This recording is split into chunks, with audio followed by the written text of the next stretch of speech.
The History Things podcast is brought to you by TR Historical, your one-stop shop for all your historical fan gear needs. Visit trhistorical.com and use the promo code HISTORYTHINGS to receive 10% off your next purchase. Thanks for listening. Now let's start the show.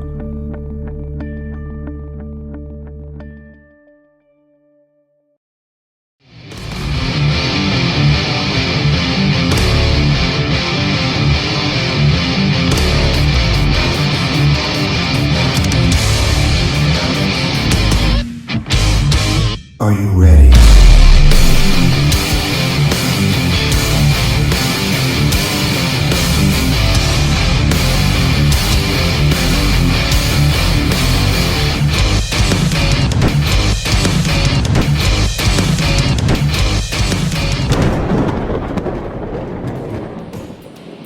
What's up, everybody? Welcome to the History Things podcast. I'm your co-host, Pat McGuire, and joining me, as always, is my co-host with the most. You know him, you love him, author, historian, park ranger, ladies and gentlemen, the extraordinary. Oh, I'm extraordinary today. Always, buddy. Matt Borders. Matty B, how you doing, buddy? I'm doing good, man. Happy birthday. Thanks, man. We're recording tonight on my birthday. It's weird. Well, we're glad to be able to hang it out with you. Oh, well, thanks, man. But- Sorry there's no cake. No, that's okay, because tonight we've got something just as interesting and almost just as sweet. Oh, damn, that was so good. What a setup. We're going to tee that one right up. Ladies and gentlemen, welcome back to the show. Our very good friend, also a park ranger, also legendary, Rob Ambrose. How you doing, buddy? Welcome back. I'm great. I'm glad to be here. And again, happy birthday, man. Thanks. I'm again sorry there's no cake. Guys, Jesus. You know, this is cool, though. I never get to hang out with friends on their birthday. So, since I was 12. So I this is usually cool. try to hide my birthday so people don't even know that it's my birthday. So thanks for even acknowledging I was going to say, not this year with Instagram, buddy. No. Dude, you picked some choice photos, too. I was like, damn. Hit me dirty. There's like a photo of me doing like the crotch thrust. And it was, there were a couple of interesting images. look, on man, that post. the blooper reels of the History Things podcast go deep. All right, guys. So tonight we're back to continue the story of Fort Frederick. Right, we had an awesome time with you last time, Rob. We took it through 1 Fort 3 wars. Right, we spent some time in the French and Indian War era of the fort. We lived through the American Revolution era of the fort, as well as the American Civil War in the 1860s. So we went from roughly 90. I can't do math. 110-year period of time, right? We went from the 1750s to the 1860s. Absolutely. And we cut it off just because at a certain point we're running out of tape. We're recording on a really old analog machine here. Reel to reel. We got Parker in the background here, mixing wheels and connecting tape like the old little engineer monkeys. There's a mouse on a track somewhere running the electricity. It's jerry-rigged. But the story is so much bigger than just the active military uses of the fort. Obviously, today, you work there interpreting the history as well as sort of the lands around the fort in the modern-day context. So what I want to do tonight is continue that story a little bit. So I want to take it through into the 20th century, right? The Civilian Conservation Corps is a huge part of why you even have a job today. So I want to definitely tell their story. And then I want to get into some questions and clarifications. We'll just talk, we'll have a general conversation about Fort Frederick because that's, like I said in the big show on July 1st, there's just, every time I talk to you about it, I learn something new. I've known you for years and years and years, and you're still dropping nuggets. So, Rob, the story after the American Civil War, the fort goes kind of really dark. When the Civil War troops ended up there, in 1860, 1861, they found a derelict fort, right? It was sort of in ruins already. Yeah, it was a ruin. Yes, it's described absolutely. as a ruin. Yes. So the Civil War ends. What happens to the fort in the next, let's say, 40 years till the turn of the century into the 20th century? Well, not a lot, really. I mean, the Civil War ends. The Williams family, who own the property, Nathan Williams and his family, these are African Americans, and they are there from 1850 until 1911. They own the property. It's about 51 years. And besides the colony/state of Maryland, they are the longest running owner of the property. Wow. Now, I say not a lot happens because there's no battles, there's no war, there's nothing exciting in that realm. But the Williams story is pretty interesting. as being there. I mean, the idea that they're living these freed African Americans living there during the Civil War, right on the border between Virginia and Maryland, in itself is a story I wish there was more documents out there to get into. And you'd mentioned during the first show that the part of the Williams family might have even done some spying. Yes. During the Civil War. Yes. So Nathan Williams is accused by the Union for being a spy for the Confederates. Oh my. That's not the case. I mean, that does not seem to be the case anyways. He is definitely consorting with the enemy, because he is taking goods from his farm into Virginia, into Berkeley County and Hedgesville, Martinsburg area, and apparently selling them to the Confederates. So he's making bank. He is making bank. My understanding from the family tradition is when he's doing that, he is then coming back into Maryland, finding the local commander or whoever and saying, hey, here's what I saw. Okay. But at one point, he is actually chased down basically by Union troops because they think he's a spy, and gets questioned. His loyalty gets questioned, but he seems to skate. He's like, I am, but for you guys, you don't understand. I want same team. Yeah, absolutely. So he's working both sides in a way. I do not think he's a double agent. No, he's making a buck off one while passing information to the righteous. To the other, yeah. Right, absolutely. So he's got that interesting story. And his descendants still live in the region? Yes. That's awesome. He has family that still lives in the Hagerstown area. He has also family that lives all over the country, from California, and I think met somebody recently from his family from Ohio and whatnot. So they're spread out, but he still has direct descendants living in Hagerstown and the Hagerstown region. Do they visit the fort? So yeah, it's been interesting. They have had a couple of family reunions at the park, but in the last couple of years, I have met several folks that have a connection. Actually, I guess both of them in the last year or two that just showed up. One was a whatever ex great grandson, and another one was apparently actually stepchildren of a family member, but they were checking out that's part of their story. So yeah, so they still come around, and I know I in contact with one of his great granddaughters, I guess it is. I might be two greats, but forgive me on that. But yeah, the great thing is confusing. Yeah. And then you get into like second cousin, then you say things like once removed. It's like, I get it. But she's still around and very, very active in African American history, and somebody I can still kind of call on every now and then, and that's awesome. Ask questions, and I'd love to, once pandemic's over, to really sit down with her, because we've been threatening to compare notes for a while. Oh, no. Because my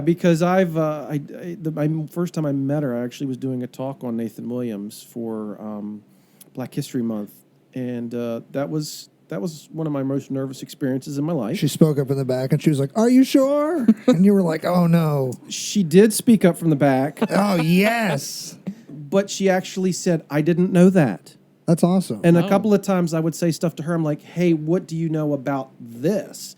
And she would fill it in. So we at times had a nice little dialogue. I was going to say, you made it more of a engagement as opposed to a conflict. Yeah. That's a fascinating concept. We have another buddy in your park ranger ranks, Rich Condon, down at National Reconstruction Site down in Beaufort, South Carolina, and he works with a descendant of Robert Smalls. That's awesome. And so there's like a tangible connection to the site and relatives. That's really cool that you get to experience that with Nathan Williams' family. Yeah, it is, and I feel honored that I get to be the keeper of that story to a point, and to help tell that story. And it's a story that we want to tell, we like to tell, we're hoping to tell more of as we move forward. And it's just such a unique aspect. And little old rural Washington County, it's just a story that it kind of blows people's minds a little bit. I'm pretty certain that you guys are people's first and likely only exposure to Nathan Williams when they come to the fort. I don't think that too many people are going to come across him unless they're looking through a very niche local sort of history. Like if you're from California, I don't think this is a guy you're going to come across. So like you guys are actually doing you're keeping him alive. Like I have some Certainly. deep philosophical thoughts on memory, but like, so what is that whole thing that as long as people remember your name, like you're still alive kind of thing, and like that's awesome that you get to do that with his legacy. Yeah, no, it is, and I love it, and like I said, it's one of those things where, and sometimes I wish we had maybe more people to help tell the story, because we have so many stories to tell, and that one sometimes gets overshadowed by the military histories, or and there's other people that they come in, and luckily we have a Civil War trails marker that talks about the Williamses. So some people come in, they see that, and they come in and they start asking questions.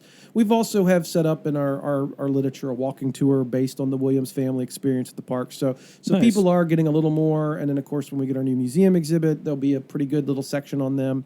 And then now the ultimate, and it's so exciting for us, so exciting for me, is that they on the property is the one-room schoolhouse that they deeded the property to for African-American children to be taught. And this building dates 1898, 1899. And then I'll back up a little bit once it tells. But we're in the process of getting it restored back to its original appearance. Wow. Wonderful. And we're hoping, although it's a very small building, that minimally will be able to help tell the story of rural African-American education, but hopefully that we'll be able to, in time, interpret it to help tell the Williams story itself, because the Williamses are very much involved in early African-American education in Washington County, and we know that his one son, I think it's Charles, and his one daughter, I think it might be Betty, were both teachers. Both apparently were Storr College graduates in Harpers Ferry, and they're teachers at this school at one time or another. The Williamses had a school on the property since like the 1870s. Wow. But this building was built later, and this was property that they cut off an acre or so off of their lot for the school system to build this little schoolhouse. So it's just a neat story. And from my understanding, the school there was the second one in the county. So there was only one other, and that might have been something to do. I don't want to speak out of turn. I don't know which school it was, but because I know that there was some stuff going on like at Tolson Chapel and Right, stuff. exactly. But I don't know if that's 2 schools in Washington County. well. There ends up being a lot more. But I was going to say apparently- that's the end of the progressiveness of Washington County. No, I'm just kidding. No. There are definitely a lot more. Shots fired. Yeah, shots fired. In defense of Washington County, it is the first. Recover, Rob. It is the first county, state, city, or anything named after George Washington. You're right. Okay. Look, if you can't stand the heat, don't get in the kitchen, right, listeners out there? I like to throw shade. It's all in love, right? I lived in Hagerstown for a while. I had a good time in the Hub City. Shout out to all our listeners out there. Thank you for tuning in. Yeah. Clean up the city. It's a beautiful place. Weird people live there. It's got some cool stuff. Yeah, no. I just right as I was moving out, I found the like the train graveyard roundabout station thing that they have, and I never knew that was there. And I was like, "This is such a cool site! Yeah. Like, fix this up and advertise this place. Like, that's awesome." Yeah, you've got the old Roundhouse Museum. You've got the Railroad Museum in City Park. You have the Art Museum. You got the Hager House. Plus, the- all of the the historical- hospitals that were there in the Civil War. Oh Right. yeah, Yep. I know it's a little pocket park, but you've got the Spanish American War Memorial Park, which is just kind of cool. That's right where I live. That's on Oak Hill Avenue. That's right where I live. right next to the old National Guard Armory that I think Henry Kidd Douglas was the commander of. When my wife and I were dating, when we first started dating, I was living out there, and every single time we drove past that captured cannon, I'd be like, "Hey, you know when we captured that cannon?" And to the point now where like my wife gets so annoyed when I do that, but now she'll preempt it and she'll be like, "Hey, you know we captured this cannon at Spanish American War." I'll be like, "Yeah, yeah, I do know that." I like that monument for 2 reasons. One, it's cool; it's a captured Spanish American War cannon, but that cannon is actually like a 1740s or 50s French cannon. Yeah, no, it's got the cool And it's cloud blowing out the Yeah, face it's got- blowing the cloud on the back of the cannon. Literally Breach. has actual dolphins for Yeah. the Yes. dolphins, Yep. and it's a work of art in itself. And when I first saw it, I was like, "What?" I was excited it was a Spanish American War because that's kind of one of my little fortes. But when I saw what it was, I was like, "Wow, the stories this cannon could tell. Another place you can find a bunch of guns like that is the Naval Academy in Annapolis. Mm-hmm. They Oh, have certainly. a ton of guns like that, and it throws you because you're like, why would they use these in battle? They're so pretty. Mm-hmm. They're probably super deadly. So, love you, Hagerstown. Yeah. No mean to throw the poop at you, but anyway. All right, so real quick, some clarifications before we continue the story because we also do like to have some fun here. So we were having fun on the last episode talking about Benedict Arnold, our favorite traitor piece of trash. And no, I shouldn't editorialize that much. I just, I feel very comfortable behind this microphone sometimes. But it's true. No, yes, I was gonna double back and double down, and I don't actually regret The saying most that. brilliant man in the army. Yeah, who you picked? Wah, Yeah, wah. but he he was when he switched sides, he was in command of the American Legion, right, which was a British unit.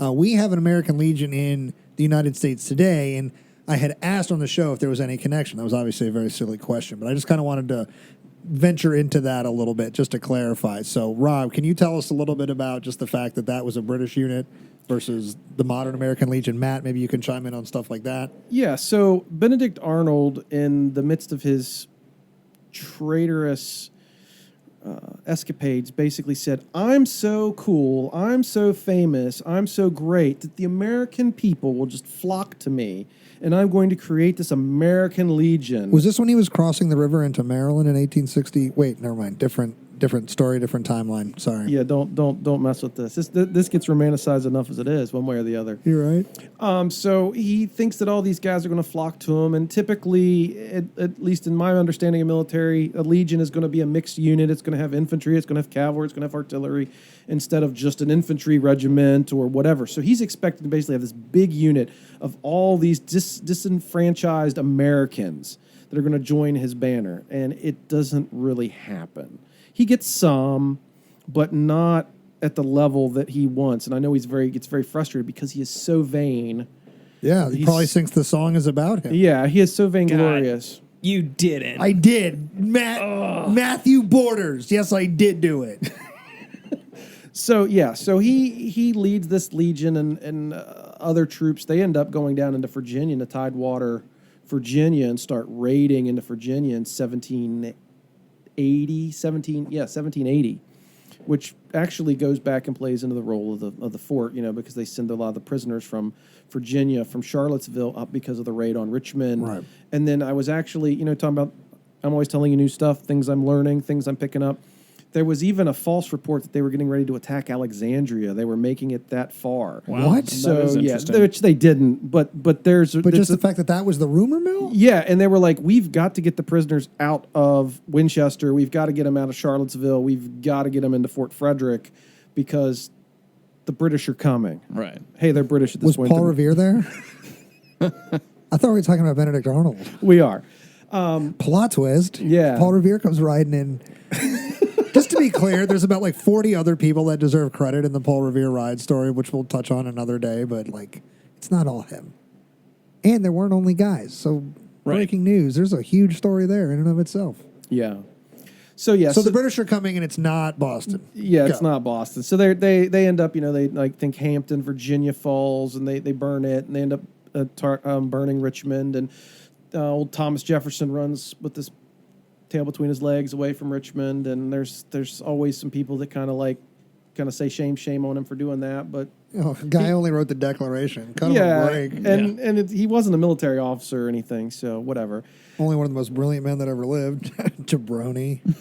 But he ends up, if I'm not mistaken, sort of getting stuck back down sort of in Tidewater, Virginia, and doesn't really accomplish much besides these raids, which of course make him look worse to propaganda-wise. He's burning cities. Right. He's terrorizing his people. Yeah. Not his people anymore, but supposedly his people. So Bastard. Do we have a rough idea on how much his fame, as you were saying, kind of draws to him? How many guys actually join the American Legion, roughly? I don't know. Okay. I honestly don't know, but it is not anywhere near what It's he's... not a legion. Yeah, it's not a legion. I'm thinking we might be talking hundreds of guys. He was thinking thousands of Sure. guys.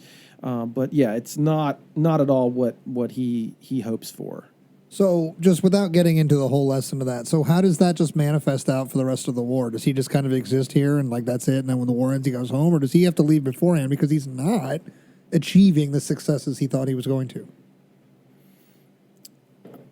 Honestly, I'm gonna use the real best interpreter answer. I don't know. That's a great answer. That's a good interpreter.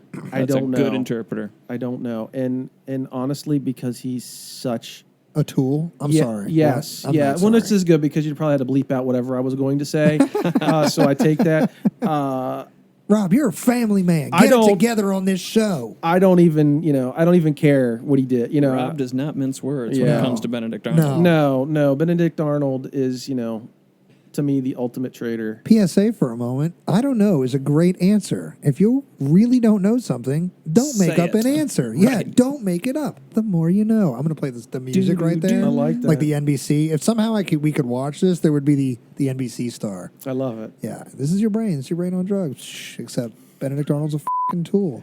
Yeah. So It's his head with the rainbow. exactly. So Matt, can you tell us a little bit about the American Legion? Sure, they've got nothing to do with Benedict Arnold's American Legion. Woo! Formed in 1919, they're a post-World War I veterans organization with the name American Legion because, as Rob was implying, a legion would be multiple branches all in one command. That's exactly what the American Legion is at that point in 1919 up through to today. It accepts all branches of American service. So if you think about, we had in quarter one, we had our buddy Ben Frail on from the Sons of Union Veterans of the Civil War. They are keepers of the modern day keepers of the original GAR legacy, a veterans organization in the wake of the American Civil War. The American Legion is a similar veterans organization in the wake of the First World War. Nothing to do with the big giant tool douchebag Benedict Arnold, traitor. LLC. Wait, that's not a business. Jesus. Anyway, all right. So cool. So nothing to do with each other there. So just wanted to clear that up for you guys out there. And also saying I don't know when you know something is a perfectly acceptable answer. And because I know there's going to be one really smart person out there listening going, hey, but what about the other American Legion? Yeah. There was Matt Anthony Wayne's American Legion after the American Revolution, the Battle of Falling Timbers. Basically, it was when we created a very small American regular army to go fight the American Indians out west, and it is also known as the American Legion. But again, no relationship to the other so 3 separate American legions, y'all. 2 of them, though, not traitorous. So 2 out of 3 ain't bad, as they say, in Ireland. that'd be a good batting average. Yeah, it would be. If you were 2 out of 300, get you in the Hall of Fame after a while, right. right? So, all right, so I want to talk about paroling next. So, like, these sort of jump follow-up thingies are all over the place, right? There's kind of George Carlin of this. There's no rhyme or reason. There's no transitional material here. Parole is one of Pat's favorite topics, It as is. you may remember. I've been paroled multiple times. Wait, did I say that on the mic? You No, did. No, I didn't. I have, dude, everybody out there listening, I've never been paroled. I escaped every time. So can you elaborate on the wartime practice of parole and just kind of how it was utilized differently in the fort during the Revolution and the American Civil War?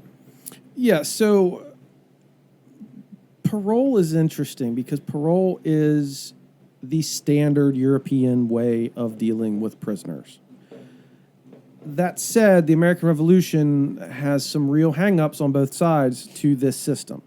So to explain the parole system in brief, basically, if your troops, British, American, whoever you are, get captured in battle, you surrender, you would then be put in confinement somewhere briefly while you wait to be paroled. And usually a parole is a one-for-one trade-off. So if it was Americans and British, so the Americans would get however many American troops and the British would get however many British troops in equal numbers back from the other side in prisoners.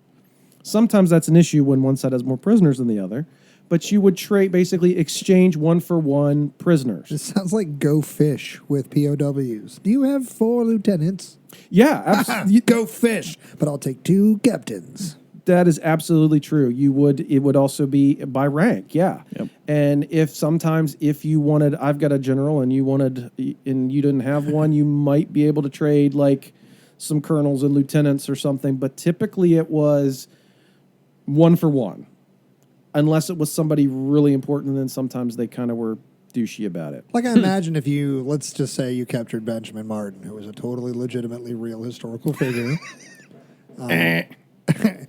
I can't even continue the joke. Mel Gibson was not a real historical figure. Although Mel Gibson will be a real historical figure at some point in the future. Mel Gibson was a composite of several historical figures. absolutely. Benjamin Martin was, you mean? Because I'm Mel sorry, Gibson yes. is just Mel Gibson. That's true. But the point being Touche. is, like, if they captured somebody of no, like, let's say they captured Cornwallis, right? And the British would probably, want him back or whatever, and they'd make a pretty sizable deal for that. Yes, yeah, and sometimes they would even We'll give you a whole regiment back for that guy. Yeah, they could do that too. That was potential, but like I said, usually it was kind of a 1-for-1, tit for tat. But yeah, they could do that if they needed to, but it didn't work that way in North America in the 1770s and 1780s. Did parole ever, before we continue, ever work like with goods? Captured goods, things like that. Like, hey, you give us back the colonel, we'll give you back like some rice. Not that I've ever heard of. No, because of the logistics, that's a whole other of how they dealt with that is a whole other thing. So parole, not only is it a 1-for-1 typically trade, you are given a parole. You are given a piece of paper that says you were paroled on your honor. And what's supposed to happen is, so let's say in the case of America, if let's say I was from, because it's one of my favorites, 71st Regiment of Foot, British regiment, and they've captured the entire 71st Regiment. Didn't happen quite that way, but let's say they did. So once they were captured, if they would have been paroled and exchanged for American troops, those 71st Highlanders would have been shipped back to England. Part of the parole is you were not to fight in the same war you were just in. Like, you can't just parole them and go back to the lines and start fighting. You have to be sent somewhere. And people did that? And they did that. Yes. So this is in the romantic era of warfare. This is the gentlemanly, European, manly, as they would have thought, genteel, civilized war. Right out. Guess that one's over, right? Well, and they would continue to do this through other conflicts. I mean, it goes right up to the American Civil War, and it has a real hard time later in the war, but earlier in the war, like essentially all 12,000 troops of Harper's Ferry, when they're captured, they're paroled. They go back to Camp Douglas. Well, first they go to Camp Parole outside of Annapolis, and then they're sent to Camp Douglas. Which, just modern-day Parole, Maryland, named for Camp Parole, also the parole system that we're talking about right now. Yep. Absolutely directly related to the modern-day name of Parole, Maryland. Right. Now, in the case, correct me if I'm wrong, in the case of the American Civil War, like those Union soldiers, they're being, like you say, Camp Douglas, these are being sent somewhere where they are not in the area of the conflict, because you can't send them to another country. Right. So they're either going to send them out west to garrison forts, or they're going to send them to guard prisoners. They're going to send them some way away from combat operations, so they are not directly in the war. Now, I don't think it was being done that way on the other side. And the Confederates, I'm pretty sure a lot of those guys were... They may not have. They may have basically, some of them, gotten sort of a parole to go home, and they'd go home for a while, but then they'd go back to the fighting. Right. Which was the problem and why the system eventually breaks down. Right. Yeah. What's interesting about those 62 guys that get sent to Douglas is that they have their weapons and everything taken away from them, and they're just sitting around for a couple of months. Now, they're sort of guarding prisoners there, other POWs at Camp Douglas, but then a late fall, early winter of 62, they get their weapons back. They're told that they have been formally exchanged. They stick around to guard prisoners for a little while with arms now, and then they're shipped back east. Because a bunch of those guys are captured at the Wilderness, like way later in the war, like at 64. Like, I'm pretty sure there's one of those like B-rate, D-rate Civil War films out, I think, called Union Bound. I think they're, what is that, the 121st New York? I couldn't tell you. I'm pretty sure they're one of the... So, if you're out there listening and I'm wrong, shout it out. Politely, please. But I'm pretty sure that the 121st New York is captured, like a lot of them are captured during the Wilderness, but at Harper's Ferry, I think they're there. And I think they're only in the Army for like 3 weeks before they're captured by... well, that's the 125th. Is that for sure? Maybe that's who I'm thinking of then, but I could have sworn it was the 121st. But so we're all sort of kind of answering the question all at once. So we kind of just bled into so the American Revolution has this more traditionally observed Yes. parole system. Not always. And I guess, does this break down during the Revolution? This breaks down immediately. Like 1775? 1775. Okay. Wow. This starts breaking down So immediately. pre-declaration. Yes. All right. So if there are typically, and this is sort of oversimplifying, if there are exchanges of prisoners, if there are paroles and exchanges, they are usually done by local commanders at the local level without the consent of their government. Because the prisoners are probably logistical burdens on the commands doing the exchanging. Sure. So Colonel Pat McGuire has Thanks for that. has some prisoners, and Colonel Matt Borders has some prisoners, and they've been fighting it out, and they're like, hey, let's parlay, let's exchange prisoners. They don't tell General Howe or Burgoyne or Washington or anybody. They just kind of do it. And that happens. But on the governmental level, it doesn't really happen. And there's one really good reason for it. In order for you to exchange prisoners and parole, you would have to accept that your enemy is a separate belligerent nation or group. Yep. So by exchanging prisoners from the level of, say, the King of England and Congress, the King of England would be acknowledging tacitly that the United States was independent. So do you think King George III and Abraham Lincoln would have a lot in common in a conversation about this? On this particular topic, Yes. yes. And I'm pretty sure in the press Lincoln was compared to King George III Lincoln was compared he to was. a lot. more than once. Yeah, it was. So this causes a problem because if they do this at that level, it acknowledges American independence, but the English consider it more of a civil war, a civil disobedience. These are our people. They're British. We're British. We can't negotiate with our own people. I try to explain this to people all the time when they try to understand the American Revolution. It's like, you got to understand, for us, the American Revolution was everything. It was our war of independence. For the English Empire, it was another thing. It was a Tuesday. It was another thing going on in their global empire. Like they were opening their business interests in India around this time, and I'm sure that was a lot more lucrative to them than what was happening in the States. So when we're over here causing a ruckus, I'm sure they were like, God damn it. But I'm sure they weren't like, oh no, the sky is falling. Well, you get into the politics of it. I mean, there were a lot of members of Parliament that were sympathetic to the American cause. Absolutely. That's why we're friends now. Yeah, I mean, it was literally in there. Again, overgeneralizing here, it was a civil disturbance. Yeah. We've got people that are our own people that need put back in line. They need to be wrangled up a bit there, chap. Smack them around a bit, keep them in line. So I could be British. you could be was something. something. I mean, Oh, God. that's really bad Cockney. Yeah, it was. I'm not sure what that was. It's better than I could do. So I give you. Yeah. If I'm the Russian judge, I give you 6.3. Wow, that's very generous of you. Thank you, comrade. Especially for the Russians. I just want to point out before we continue that if you listen to David Kincaid, I'm just Private McGuire, but according to Park Ranger Rob Ambrose, I am Colonel McGuire. So thank you for that. Makes me feel very good.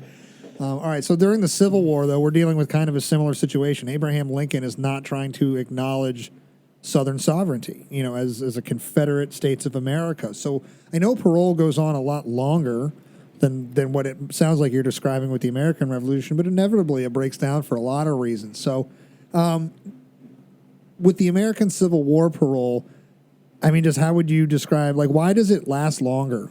I guess it's a really weird general way of asking the question, but you describe the American Revolution as breaking down immediately. But we're talking 62 at Harper's Ferry is September. We're way more than a year into the war at that point. And it's going to go on for about another year before it breaks down. Yeah. So, why do you think that is? I don't know. That's a great question. Why did it break down so much faster in the American Revolution than it did in the American Civil War? That's a tough one because, the Union knew what the Confederate, when they were getting their guys back, pretty much they were going back into service where we're freeing up men for frontline duty. And the same thing was happening in the North. I mean, the Confederates kind of knew that too. Oh, well, so they send the guys to guard prisoners. Well, the guys who were guarding prisoners can now go fight on the front lines. So it hurt both sides. But why it took them so long to... One of the other things to consider as I'm listening to this, maybe, and I'll pose the question, is maybe the stakes are higher during the American Civil War as far as the losing, like what the consequences long-term for everybody mean as far as, like, so let's say the Americans lose the revolution, right? Let's say, we don't win our War of Independence. The Founding Fathers are screwed. They're all going to be done up as traitors, things like that. But the general population is just going to kind of go back to being British, and life's going to go on. If the South were to have won the Civil War, or if there was to have been some different ending to the war other than the one that we got, that would have irreparably, like, irreparably is a good word. There's a lot of different words you can use to describe it, but it would have changed, altered, whatever, everything. Right. Like, everything for everybody. Like, not just the leaderships involved. Like, the average citizen would have felt this on huge. So I think maybe for Lincoln... Specifically Lincoln, right? Because he's the only one officially in charge of a sovereign nation in this equation.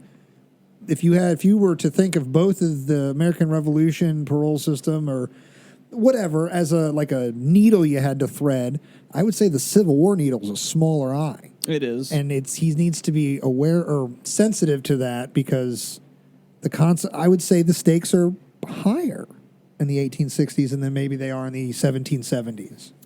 Weird to pose it like that, but it could be.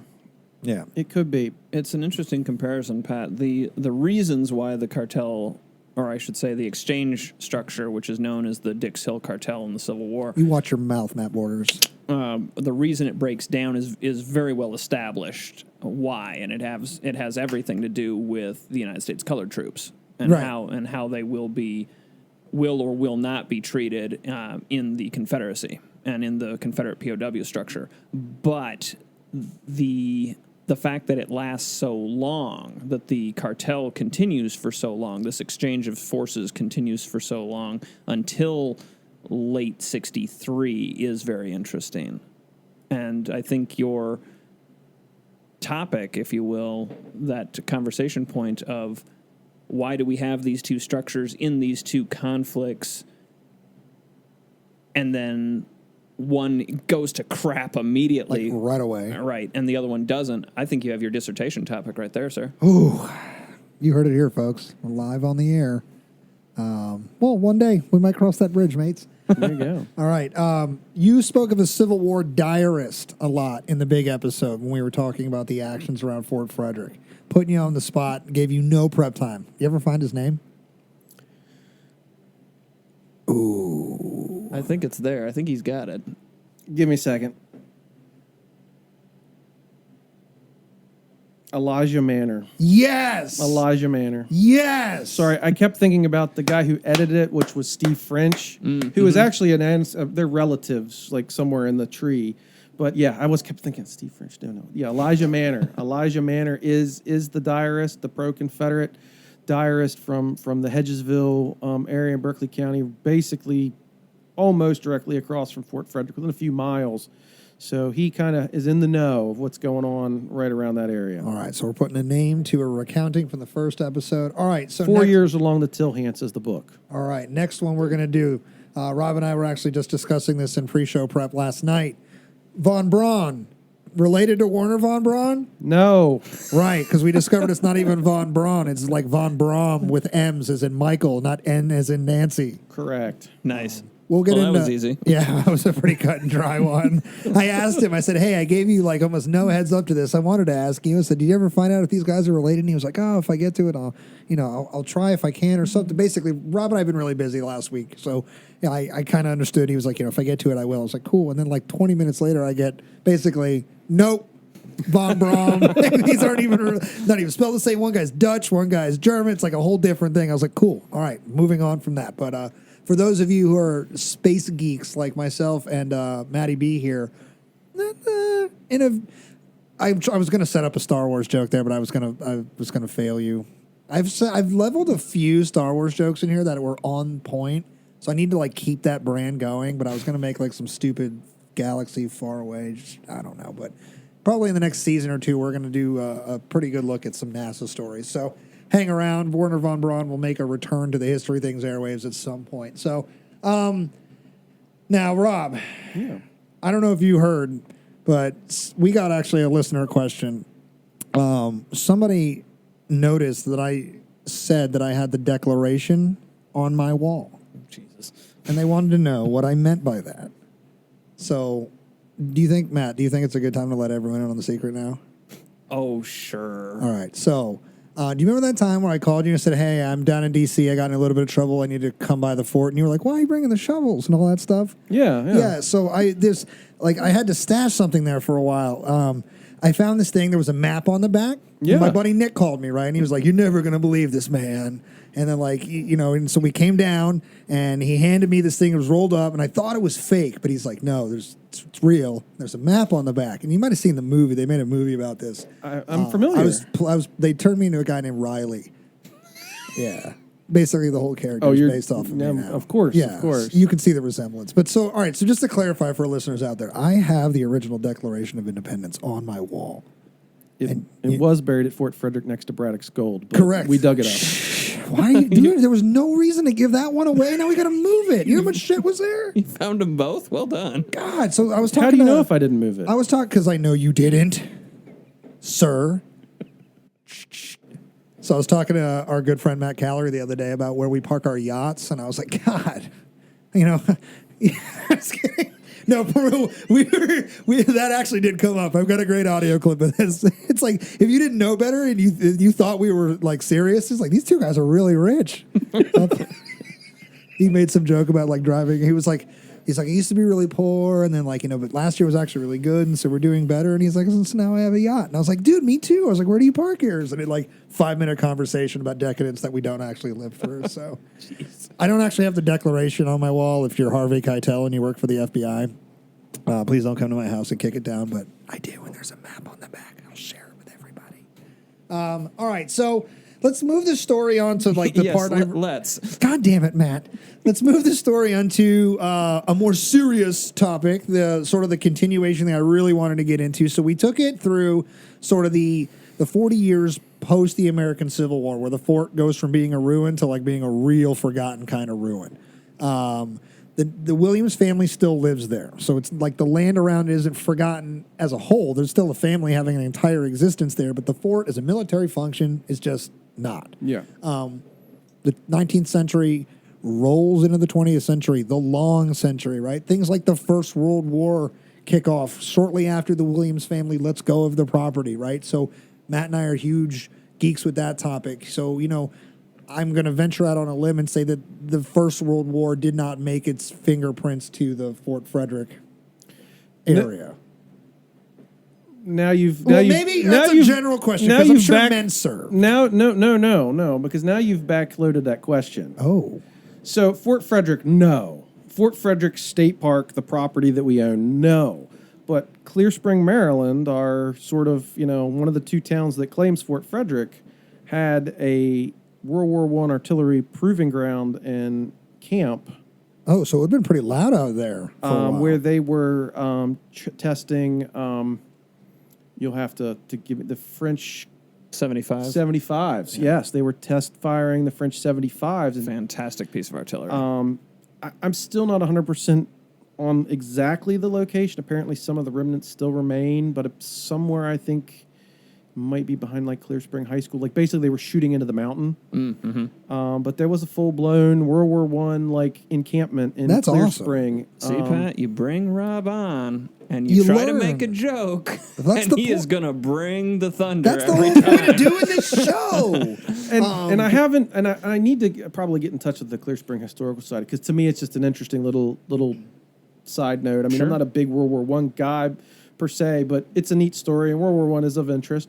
But because I don't know a ton about it, I've just read a little bit and know it was there. Because once upon a time, I had a guy approach me and said, "I want to do a World War I event at Fort Frederick," and I kind of laughed at him.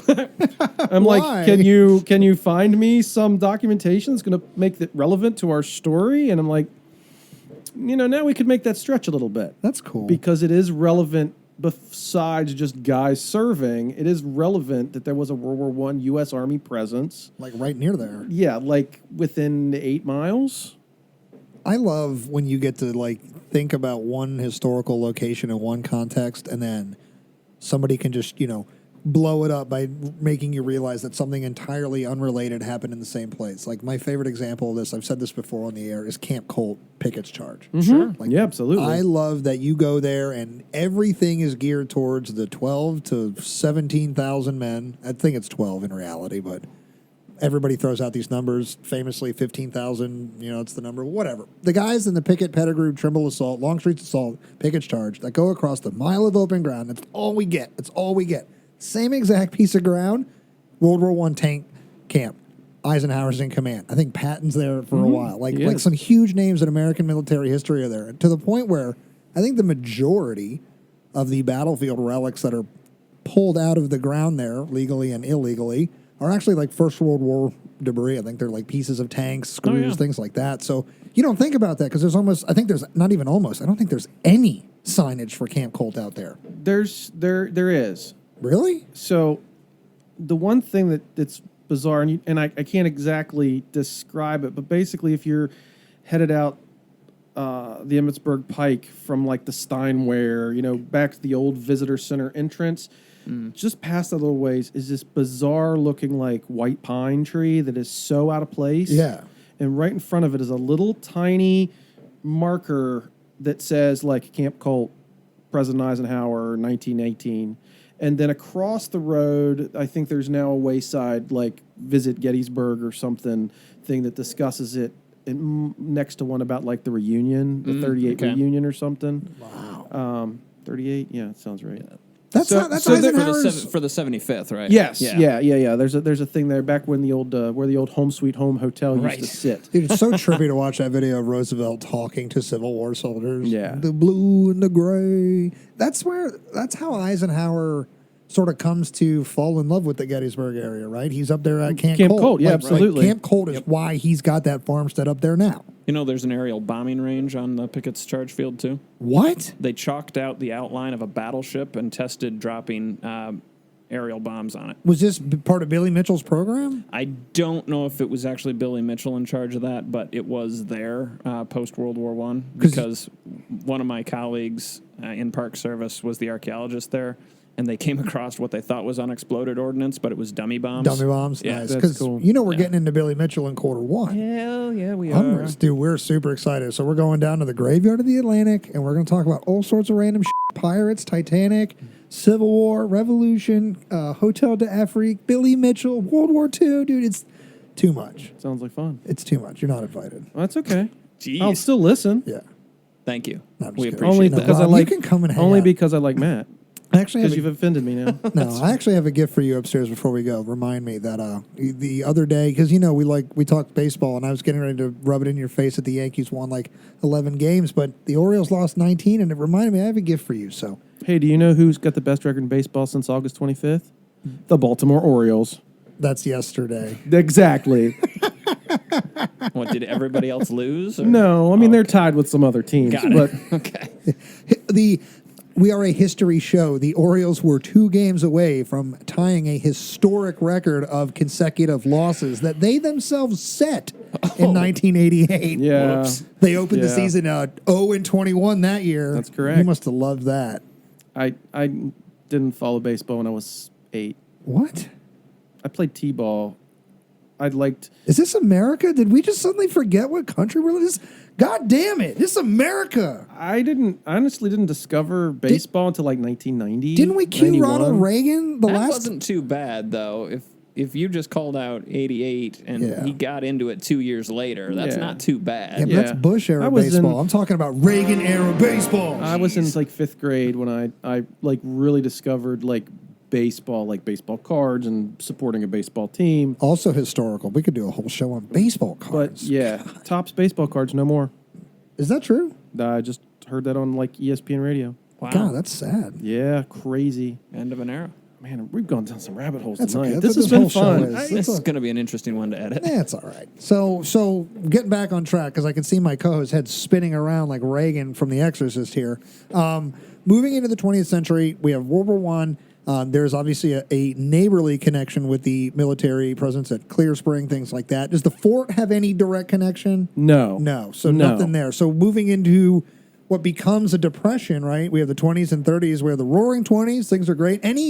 Just going to ask, any sort of like nefarious moonshine sort of connections? Because I know that people equate that with the Deep South mostly, because that's where it was mostly present. Or the Midwest. In the Midwest, and NASCAR comes out of that and all that. Made its return. But that's a kind of a backward area now. Like back then, it was probably even more. Like, do you know of any sort of stuff like that? Fun moonshine? That would be a fun story to talk about, but no, I don't know of any. I'm sure there was some shine going on up in the hills around. Oh, I have no doubt. But the park becomes a park in 1922, so it's being protected. There's somebody living on site pretty early. Right. It was only maybe 200 acres at the time, so I'm sure they would have seen some smoke from a still.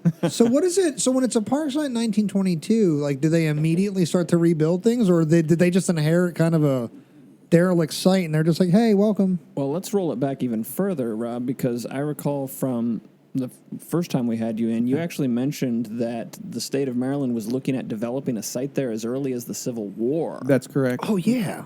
So what was that, 62 you said? Yeah, so 62, literally in the middle of the Maryland campaign, like in September. Wow. Like I even want to think, again, I haven't looked at these, but I want to think it's literally like the day of like South Mountain or the day of the Battle of Antietam. They are like debating, creating a subcommittee to look at the potential of using Fort Frederick as preserving Fort Frederick. Imagine the Maryland State Legislature in Frederick, and they're like, anybody have anything to talk about of relevance? And like, you can hear the cannons going off, and like, people are like, Well, silent. they weren't in Frederick by that point. But No, yeah. weren't they there from April to September of 60? Oh, it's 62. 61. Yeah, you're right. That was 61. Right. Yeah. All right. So, all right. So in Annapolis, they wouldn't have heard shit, just to be clear.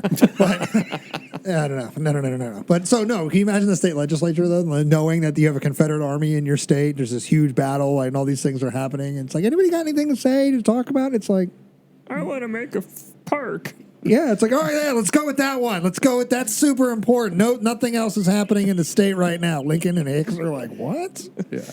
It's all right. So it doesn't go anywhere. They talk Sure. about it. Then 1882, the state looks at it again. And this time they want to buy the fort to create their National Guard encampment site. I think that you touched on that too. Okay. So that was kind of the next one. Sometime between the 1880s and 1900, the Fort Frederick Protective Society is formed, which is a bunch of folks that want to try to preserve the site for its history. Okay. During the the 1870s and whatnot, there are definitely some sort of like pageants and speeches and stuff given in the ruins of the old Fort Patriotic stuff. The Williams family cool with all this? Yeah. Everything that I've read talks about how he was trying to preserve the fort, although he does a lot of damage to the fort. Well, as preservation did at that time. Yeah, and it was a working farm, Right. and the walls of the fort were being used as a farmyard. Right. I mean, he had orchards in there and all kinds of stuff. So, but he seems pretty cool with trying to help tell the story or keep it alive. So let's see. So 1911, the Williamses sell the property, but the state is still sort of in and out of the process of getting it. One of the problems that Maryland has is that there's no state parks. There's no state park service. There's no mechanism really for them to do outdoor recreation and preservation. It's just not a thing. So finally, in 1922, when the state does buy the property, they buy it through the State Board of Forestry, which is part of the University of Maryland. It's basically part of the Extension Service, more or less. And they buy it to create a experimental forest. Ah, yes. You'd mentioned that you have some weird ones out there to this day. Yes. Interesting. You will find some like loblolly pine and cypress and some weird western cedar trees and whatnot that are non-native to Maryland. And so that's how it got started. With that in mind, when does Maryland State Parks begin as an organization? Technically, we celebrated our 100th anniversary in 2003. But as our patch has changed so many times. It's kind of like our patch in a way is kind of like a National Guard unit today, claiming lineage to the 1600s. I see. Yeah. They you can, but you gotta go around a little bit. There's some like unit that hoops to jump through. Yeah, there's some unit that tries to connect the Stonewall Brigade or regiment to like a D-Day unit, like the 4th Division. Well, the 29th Infantry Division, Yeah. the 100 and something infantry. I've forgotten which it is, but yeah, no, they and they're National Guard unit, and some of those National Guard units claim that they went back all the way to the Stonewall Brigade. I think there's a little bit of a break in there, but yeah, like that's my entire thing. Is like at one point you weren't in the American military structure, so how? That's not for our debate tonight. The United States military accepts that as part of their story for these National Guard units. That's okay. The end. The Thanks for coming out. No, dun-dun-dun-dun-dun. so they start planting trees there on site, and they're working with the Daughters of the American Revolution to do this. So those are some of the first sort of preservation efforts. Early 1930s, the DAR again planting trees. They restore the fort's well. In I think 1931. So those are some of the earliest things. So there's a park warden or park ranger, whatever they were calling him at the time, living on site, probably in what was Nathan Williams' house at the time, or had been Nathan Williams' home. Is his home still standing? No. So all the structures aside from the stone walls of the fort are all civilian Conservation Corps era buildings? Correct. Okay, we'll get there. Besides the more recent ones. Yeah. So 1931, they come and do that. They do a bunch of other little pageants and ceremonies and things, the DAR. But in 1934, during the Great Depression, the Civilian Conservation Corps sends a company of enrollees to Fort Frederick, and they are known as SP number 1. So State Park number 1, they're the first project, state park project anyways, in Maryland in 1934. The company is 1353. They'd been around for a while. They had been up in a place called Cato, Pennsylvania previously, and they more or less moved down to Fort Frederick, lock, stock, and barrel in the spring of 1934. What is the Civilian Conservation Corps? So for our listeners out there who have no clue what we're about to talk about. So the Civilian Conservation Corps, officially known as, the Emergency Conservation Work, CCC kind of comes in later, is a works project by part of the New Deal of Franklin Roosevelt, and where they would take young men from about 18 to 25 who were unmarried and give them a job working in conservation. They would do things like build parks. They would build roads. They were also involved in some rural electrification. They were involved in reforestation. They were involved in, oh my goodness, I can't think of what you want to call it. Not irrigation. Well, some irrigation projects too, but doing like land reclamation, I guess, or teaching farmers how to do their fields better. The word is totally. I mean, they were involved in a multitude of projects. Yeah. But these are all public works projects. Public works projects. They built some roads. I mean, now there are other parts of the alphabet soup, as it was kind of known, of all the other organizations that did a lot of this other stuff. Theirs primarily was in conservation work. So again, planting trees, building parks, working on trails and whatnot. Trails. They did a lot of places like drained swamps to make arable land, to get rid of mosquitoes, stuff like that. They're still around? You really don't like mosquitoes. No, I hate mosquitoes. Yeah, Which but is fair. The problem is that some of their practices have caused other issues. Right. Some of the issues we have with a lot of non-native species of trees and plants and stuff were done because they grow quickly to help reclaim the soil and help stop things like the Dust Bowl from happening where there was nothing holding the dirt down. Right. So there's a lot of stuff we have today that worked great for what they needed, but nobody kept a handle on it. Right. Sure. So they're doing all kinds of stuff, but again, primarily related to outdoors, recreation, and forestry work. Did the CCC bring in kudzu? I believe that may have been one of the things. I was shocked at the stuff that they were using because I'm pretty sure because kudzu grows fast. Yeah, it does. I think that's one of the things that they were using. Not everywhere, but yeah, they used that. I'm pretty sure like ailanthus trees and I think like honeysuckle. Oh man, they really were playing with some interesting. Yeah, so a lot of those things come in and they're being used basically to help save the soil and keep it there.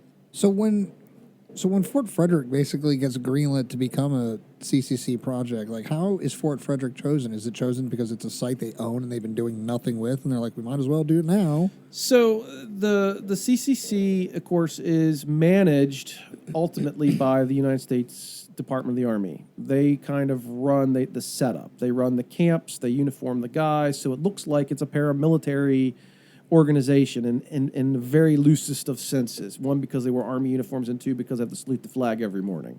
Sure. But other than that, it's a bunch of teenage boys at a labor summer camp. Yeah. And please don't shoot me for that, because it was a lot of hard work. But that's kind of what they did. It's a bunch of kids. They got them out of the cities. They got them out of their doldrums. A lot of these guys have never, some of them talk about they had never smelled fresh air before. Literally, because they had lived in New York or someplace that was full of smog and whatnot. They actually struggled to breathe. You know, like, what is this? So they picked Fort Frederick when they looking at projects in Maryland. Yeah, it was easy because they go to the state Board of Forestry. I guess it was still the Board of Forestry at that point, but they're going to these kind of the states and saying, what do you got? And they're like, well, we've got this property. So any place that Maryland had already started developing as a state park was used, and then other properties were developed, and then some weren't developed that the CCC even started on. So there is a ton of projects in Maryland, but Fort Frederick ends up being the first one that they do in terms of state parks. So they come out, and like I said, the spring of 1934, about 100 guys. They end up building barracks on site, World War I style U.S. barracks. I was going to say, so a couple things. One, obviously the first goal when they arrive is obviously to set up their own infrastructure. They're not immediately going to work on the fort. No. Although they will do it pretty quickly because at very beginning they put up tents. Right. So they live in a tent city, and as you've both been to the fort, basically where what we call the CCC museum cabin is right outside of the gate. That's where the tent camp was. So right outside of the fort gate was where they set that up. Then down below where the other CCC structures are to the west of the fort is where they build the permanent camp. And I want to think the first thing they built is actually like the hospital. They had a hospital, they had a recreation hall, they had the barracks, they had officers' quarters, they had storehouses. They had quite a little complex. How many of those structures are still standing? One. Which one is it? It is we believe it was a workshop building. It's a small building, maybe 20 by 40 length and width, but yeah, it's a little tar paper zebra shack, white wooden strips on it. But yeah, so it was apparently a workshop building. We're still not 100% sure what it was, but if you look at the floor, you can clearly see that there was a lot of work going on in that building, where people were using drills and just drilling right into the floorboards and not caring about it at all. Somebody dropped a hot iron or had heated up a hammer by accident and dropped it on the ground. You could see the whole outline of the hammer or the soldering iron. I'm not sure which it is because of the way it's laying. There's a lot of that stuff. Plus, it had a bunch of electrical outlets in it, which was kind of unusual for a lot of those buildings, like in kind of the back corner. So I think there was some electrical, power tools. Very primitive, but power tools going on in there. Interesting. The aesthetic of it was also something that you mentioned, right? World War I style barracks. Like, they're uniformed likely in a lot of World War I surplus style stuff, right? Yes, Don't correct. they wear the campaign hat? Like the famous like flat hat that Rangers often wear? I was going to say Park Service's first uniforms Park Service starts in 1916, and the first Rangers are kitted out by U.S. Army. essentially surplus Army uniforms. Yeah. So Do you guys have to wear the puttees? They weren't wearing puttees. Puttees were an overseas thing for the most part. They would have been. Would you wearing the gaiters? Were the Green and Grays wearing gaiters once upon a time? I think they were at the beginning. Yeah, you should bring it back. probably a lot of them though were wearing the cavalry boots. Right. True. I think The that's patent boots or whatever we call them, because they were basically they were wearing the World War I style breeches with the long boots. right. Now the C's were not wearing. I'll never say never and always, because there might be a picture out there of someone wearing puttees, but there are definitely images of them wearing the 1917 or 1936, whatever they are, U.S. Gators. Yeah. I can't look at them close to tell you exact, but that style. Right. So the initial uniforms of the guys who are going to be at Fort Frederick are World War I U.S. shirts, World War I 1917 trousers, World War I trench boots or victory boots or whatever. They're all very similar. The World War I Mackinac coats. Were they giving these guys like tunics? That's what I was going to say. Like, were they wearing the high collar coats and everything too? You could really go. This could be a whole other rabbit hole. Yes, in some cases, tunics were issued, but usually they were modified. So the one thing because the CCC being a civilian organization, they took off all the military buttons and stuff. Sure. But like same cut and high collar? Yeah, I've seen some where they literally modified them, like made them an open collar and did some things, or took off some pockets, made them look a little bit different. But yes, there are definitely some those 1917-ish tunics. I'm sure probably some others snuck in there, whatever the quartermaster had.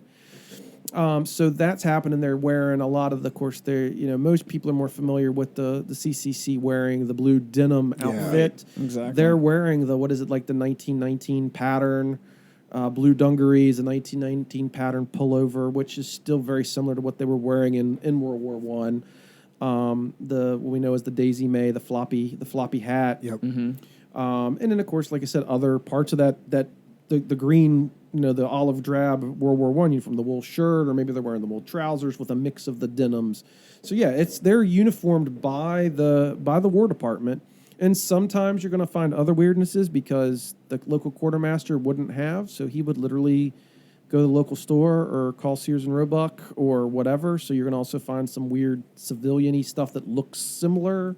But primarily, yeah, they're wearing the uniform they're wearing the Pershing ties with as their dress uniform. So yeah, they look. Now that's interesting. I didn't realize there was a dress uniform as well.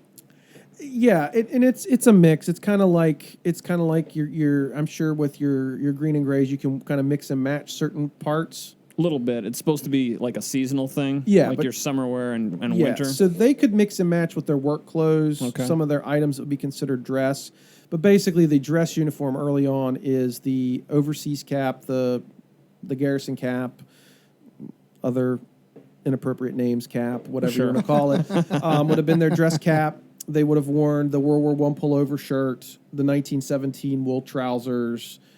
They might have polished up a pair of boots, their belt, and then their Pershing tie. That was kind of their dress. They're walking out, their whatever they're going to wear for formation. But they could also wear like those trousers or that shirt as part of their work wear. But typically when it was colder, whatever, it's like, oh, I need an extra layer. Yeah, another layer. Kind of thing. And then again, they had like the short Mackinac wool coats. I don't know about maybe some of the regular overcoats, but the Mackinac seems to be pretty popular, that they would wear sort of an overgarment in cold weather with their dress uniform. Now later the C's get into their more own kind of dress uniform, but that's actually after Fort Frederick goes away, so I don't spend too much time in the spruce green era. But it's the spruce green stuff's pretty cool too. So back to the original point, So that's overseen by the Army, but then you have groups like the U.S. Forest Service and the United States Department of Interior National Park Service that are sort of working projects out. So Fort Frederick, although it is State Park number 1, is overseen by the National Park Service. Oh, now that's interesting. I didn't know that. In coordination with the Maryland, I guess we're the Forest Service by then, because they actually have forest rangers and they have uniforms, some uniforms and whatnot. So yeah, it's a National Park Service project. The problem is that one of the biggest problems with what happens at Fort Frederick is the enrollees get there, they set up the camp, but apparently the National Park Service doesn't get their archaeologists and people there soon enough. I think it's Dr. Charles Porter. Yeah, he doesn't get there soon enough. So you've got basically young guys being, and also the camps are run by Army officers. So Guys who are likely veterans of the Great War. yes, so the guy that's running Fort Frederick is Captain Harry, I think it's Carger is how it's pronounced, and he is a reserve Army officer, artillery. He's definitely, without me going and looking up his MOU because I don't know his whole service record, he definitely looks like a World War I vet. Yeah. And then he's got some young whippersnapper lieutenants that are under him, who probably haven't seen. They're probably like ROTC guys that just got their butter bars, whatever. Yeah. But Carger's definitely, and apparently they send him to certain camps in his time to deal with unruly camps to get them whipped into shape. Oh, yeah. So he's... Did he visit Fort Frederick? No, he's the commander. He's the commander the whole time. Oh, okay. He traveled from Pennsylvania with these guys because they're they're knuckleheads. I'm going with, he's Mulcahy from Glory. I'm going with you. So he's there, and he's highly respected, too. So you've got these Army officers, you have these civilian kids, you have these civilian-y park ranger, forest rangers, not really park rangers. They don't know what park rangers really are at this point. They're forest rangers, forest wardens, kind of running it. And then there's some other local folks that get involved. But again, run by the Army, and then with the conjunction with the National Park Service and the Maryland Forest Service. But archaeologist isn't there. Army officer, lots of guys that need something to do. Well, we know that there were buildings inside of this fort. We should find them. Oh, good. Fantastic. So he puts the boys to work. Oh, yeah. Just digging. Digging trenches. I mean, hey, the Army's really good at it at that point. They're we're digging- not talking about the Army. The Army guys in charge are really good at it at this Yeah, point. so they're digging like basically 2-foot trenches throughout the fort. And they are looking for the structures in the fort. So they're looking for foundations, bricks, things like that. Guess what they're not looking for or cataloging? all the other random stuff they're All finding. the other artifacts. Yeah. Yes, that's correct. The archaeologist comes in here and is like, "You've contaminated my dig site," and he has a heart attack and dies right on site. He doesn't have a heart attack and die, but I'm sure he Did all the other stuff. Yeah. Yeah, probably. So he shows up and he does the next best thing he can do. He literally draws a map of the fort grounds, puts a grid on it, and he interviews every enrollee that dug stuff up. Because they had, and in some cases they were keeping some of the stuff, but they're just kind of throwing it in a box. You think he Right. came in like an Or OSHA they're keeping it inspector as and was like, souvenirs. "Shut it down, shovels down, everyone." The Sergeant Mulcahy guy comes over and he's like, "What are you doing here?" And he's just, the archaeologist freaks out. He's like, "This is he pulls his badge out because he's a cop suddenly.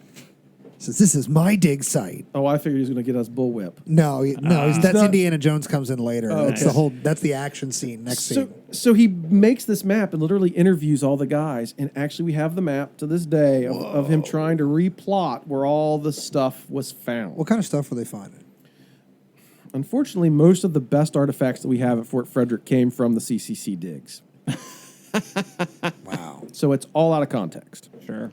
Now, some of it's easy because you can go, this is 18th century. Now, the problem is it's used in two conflicts during the 18th century. So some of it you could go, was this French and Indian War? Is this 1750s, 1770s. right? And then there's some Civil War stuff that's found, so that makes that easier. Sure. But so that's an issue. But yeah, he does his darndest to try to fix the problem. And then, of course, how much of it did walk away? lot. You've got all these kids probably grabbing souvenirs. Oh, hey, I found a coin. Hey, I found a piece of a pipe or something. But yeah, the majority of our really good stuff came from these digs. And unfortunately, guess what? In the digs since then, guess where they found most of the good stuff?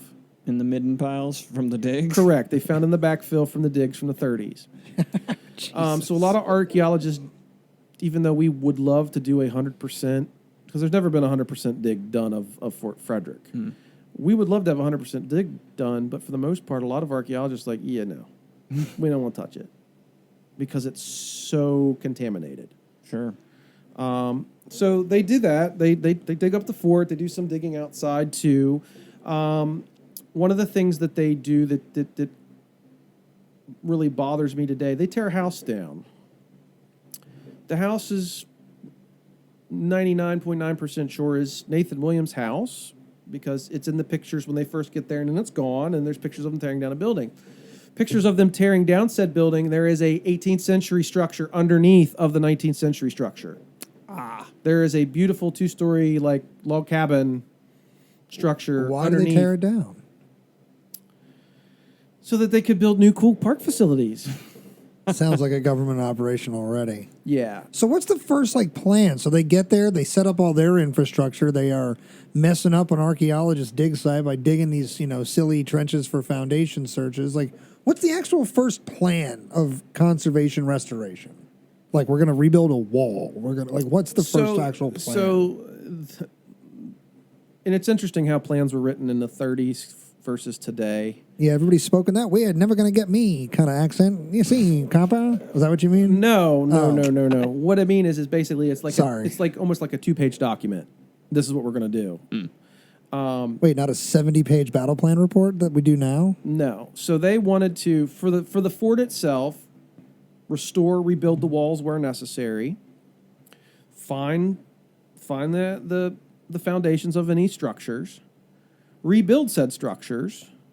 Also rebuild the defenses. They wanted to do a total reconstruction or restoration of the fort. What was the condition the fort was in when they found it? So when the CCC gets there, the best way to explain it is to this day, 70% of the wall that's standing is still from the 1750s. So about 30% of the wall is in ruin or down completely. When Nathan Williams was there, he built a barn out of the northwest bastion, so completely dismantled the northwest bastion. There's a big gap in the wall that was put there for some reason by apparently somebody trying to steal stuff from the fort or ease of access for a wagon. I'm not sure. There's some corners that are down pretty good. But it's at least 70% original. And also, if you look at images of what they did before, and then you look at the work today, there were places where preservationists today would have done it differently. So let's say the tip of the bastion was missing. Today, we would have probably found a way to just put back what was there. Okay, this is what's here in situ. Now let's just try to fill it out. No, they took out the whole corner and rebuilt it. So when you look at the walls today, there's places where there was actually, before they came, more wall than it appears today. Because when they came in, they used Portland concrete. Of course. Which was not a good idea, but it's been a great thing for us. Because everywhere they restored the wall, there's gray Portland concrete. So you can see it. Where everywhere else there still was the original wall, it's a lighter color mortar. Now, mind you, over the history, we've redone the walls a couple times, but we've kept that so that you can see the original wall that was always been there versus what was done. But there's some places where the C's literally have a photograph of them standing in front of it before they did the work, and there's clearly more stone there than it looks like that they, because they took it all down to where they found a firm surface and then rebuilt it versus, today, trying to recreate part of the log. The log's there, and we're going to try to rebuild it with putty and whatnot. Right. Yeah, where they would have just ripped that log out and What about the structures inside the fort? Completely gone? Ruins of them left? Anything? No, they found the foundations, but there is nothing left. Basically, the last of the wood inside of the fort supposedly is gone by the early 1850s. There's a guy saying that he remembered in 1851 or 1840 something going, I remember seeing the last of the gate posts, and that was it. And then there's a report that, like, in 1850, 51, some guys from Baltimore came and took the last pieces of wood from Fort Frederick. Holy shit, is that a 1x6? I can't believe somebody left that behind. Yeah, so they don't. There's nothing there. So it's just a wall and ruin. There's trees growing in random places. There are still? trees growing in random places in the fort, and of course, they keep that because it's a state forest. Also shade when you're working. Yeah, no, trust me, the fact that trees are gone, I'm glad, but at the same time, I'm going, sometimes I wish there was a little more shade in this fort than we've got. Out here on the parade ground. Yeah. Especially when some rangers say, nice words, but lengthy words, after a long day of history, and we're standing there saluting the flag. Can you the rangers there, can you tell that one ranger to, like, hurry up? It's hot. Yeah, you'd think he was on a podcast or something. No. We don't invite guys like that on our show. So, Matt, I think this is actually Rob that's the ranger. I don't think. Oh, Yeah. I Rob, figured, I forgot to mute that. I figured that out. Thank you, Pat. Hey, Rob, meant to tell you, buddy, it's hot out there. it is. Trust me, it was today. It was real hot today. Whew. Both of you guys are the keepers of sites that have poor shade setups. That's true. Like I sweat ridiculously at both of the sites. Like, you guys need to get on that. Matt, you talk to the feds. You get with Hogan over here, and let's get some shade. All I right? got Larry on speed dial. Dude, me too. He's my BFF. Yeah. I know all the celebs. Larry, Jim. Obviously, I'm talking about James Cameron. Jim's my good buddy. Things like that. And what was the other one of mine who was a good friend of mine? Oh, I don't even know. Bill Seward. There it is. Oh, yes, It was yes. Bill. Old Bill. First time I said that, Matt almost quit the show. I may have quit too if I was your co-host. Anyway, so, all right. So they find it in pretty much the same condition as the Civil War soldiers found it in, but it's slightly worse, right? Like, Yeah. more of the wall is down, but it's kind of the same setup. Absolutely, because in one of the big things with the more of the wall, besides the tops of the walls crumbling over the years, the fact that now we've removed the barn, so there's this big gap where the northwest bastion should be. So they do that. They build the museum and park office building, which is right outside the fort, today's Civilian Conservation Corps Museum. They build the Ranger's House, which is now our park store, and they build basically a barnyard for the ranger. I'm confused. Didn't he say there was only one CCC building left? You're talking about like 5 buildings that you guys are still using. Okay, well, see, I'm not a mathematician, sir. I thought you meant CCC camp buildings. No. You meant CCC I just building. meant like buildings that they erected on the site. Basically, everything at Fort Frederick was built by the CCC. That's what I was getting It's at. easier for me to count the buildings that weren't. And it's The fort. There's 4 outside of our maintenance complex. It's the fort itself.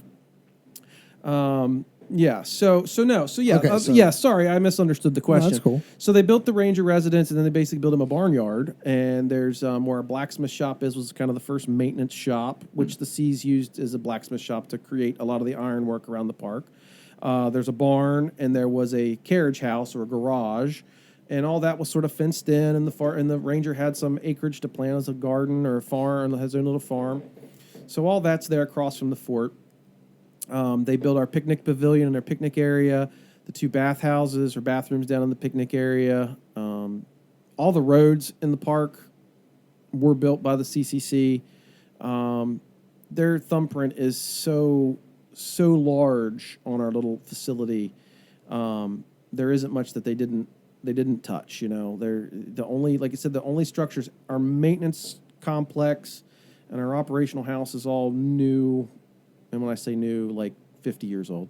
And then our visitor center, they had nothing to do with that because that was built in the late 70s, early 80s. And then our bathhouse that's behind all our potty. Yeah, our potty, our nice potty that's behind I all have the a 2.5-year-old. buildings. I'm allowed to call it a potty. Yeah. Thanks. But we did get them to make it look like one of the CCC buildings, so it kind of blends in, looks sort of like a barn, brown and all that stuff. So those are like the only buildings besides the fort that they did not build.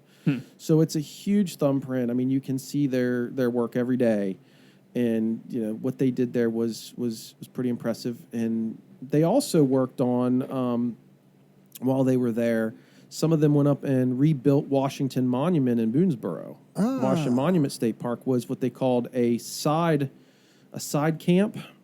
So when they need, just kind of like you guys, they would bus them up to Washington Monument. And they rebuilt Washington Monument and built the facilities there at Washington Monument State Park. Wasn't that in ruin during the Civil War? It was. Correct. Yep. Which Yeah. is a signal station. It was a signal That's station. why I asked, because Yep. I vaguely remember there reading an account and also seeing one of the really cool sketches of troops going up the mountain there. And I think they depicted, and it's referenced in the correspondence I was reading, that it is a ruin at that point. Yeah. So they do. I They found, refer to it as a pile of rocks. Yeah. They also build. I don't know if they actually build the fire tower, but there's like a fire tower. I don't know if it's the one at Clear Spring or one in Pennsylvania just above it. But I know that if nothing else, they string the phone lines from it, like 8 miles of phone line. They build some roads outside of the park. Wow. And at one point, somebody for the CCC is mapping Fort Tenalloway State Park. And that's another 2-page document. Hey, by the way, we're going to build a park here. That's what we're going to do, and it's 2 pages. And they map out this park and and there's a whole plan of what they're going to do. And basically, the C's move on to another project, and it never gets done. So this cool map that they did, and yeah, that was like, because I'm trying to think, they left by July of 37. They're officially gone by July of 37. They probably left before that, because I think July is the big, like, sort of dedication. But the Camp 1353 moves on to Elk Neck State Park and build Elk Neck State Park. So the CCC basically rebuilds the fort from ruin to it's basically what you're looking at today. Yeah, other than the 2 barracks. Okay, that was going to be the question. Yeah, no. So that was going to be my next question then. So moving into the more modern era, where the CCC has moved on. When did they move on? 1930s? 37. 1937. So they're from 34 to 37. So during the Second World War, so just to tie it, all the, everything to a military sort of function, since that's in a way kind of what we do on the show here, even though we're the History Things podcast. So if Matt and I want to talk about it and it's historical, it doesn't matter. We'll do it. But, we kind of function as military historians, so to tie it into that. So during the Second World War, any sort of connection that the fort has to that? I mean, even as just like a big storage depot, it's a huge logistical available space. Nope, it's preserved in public domain. I mean, the closest thing we've got is that we know that a number of the enrollees from the CCC that were in our camp would go on to fight in World War II, and the sort of flip side of the CCC, even though it was a civilian conservation works project, it was sort of deep down inside rooted as a very basic recruiting training facility for the war that was coming. Why do I need this rifle in like 1935? They're like, Timmy, don't ask questions. Don't ask questions. Now they did not do any weapon stuff. You a Kraut, Timmy? There were no weapons involved in the CCC in any of its existence. But they did, like, especially as war got closer, a lot of the conservation projects were like, hey, let's restore this coastal fort that has been derelict since World War I. And, we should teach you guys how to do? Operate radios. That'll be really good. And Morse code and things like that. But the CCC and a lot of guys that I've read about who were veterans of World War II said the CCC gave them the experience to know what life was like in barracks. Life was like with other guys from all over the country, eating in the chow hall, doing all those basic things. It didn't teach them how to be soldiers. But the things you don't think about when you think about soldiers, because when you think about soldiers, you think about the condition on the battlefield. Right. You don't think about the domestic condition where they're in barracks, where they're doing drill, and they're just existing Where they as gotta people. live with other people. It taught a lot of these boys how to drive truck, how to drive bulldozers, things like that. Now, most of their work was pick and shovel, but there was equipment operators, truck drivers, and whatnot. Again, I talked about the radio training. One of the jobs you could be in the CCC was basically a corpsman. You could be a medic. So you could learn first aid skills. So there were a lot of little things. Guess what? You could be a cook. You could maybe be involved in the quartermaster department. So there's a lot of these logistical jobs within the military that easily translated from the CCC to the military. And being used to working with people in the military. Like, when it came to discipline, basically the discipline was You act up, we kick you out. There's no military, but the idea of getting called in front of the captain, I'm sure there was some of that stuff. So one of the other questions I'll have is with the CCC. Oh man, my brain just completely stopped. This is a good question. All right, I too. got one. Go for it. I only know a limited amount in regards to the CCC. Was it a segregated organization? That's complicated. Okay. The simple answer is yes. Which doesn't surprise coming out of the era. But initially, particularly in the Northeast, and when I say Northeast, I mean like New England. Right. Not because some people consider us Maryland Northeast. No, we're Mid-Atlantic all the way, baby. I know. That's why we watch baseball on Masson. I'm not even an Orioles fan. Mid-Atlantic Sports Network. I was going to say, I don't even know what that means.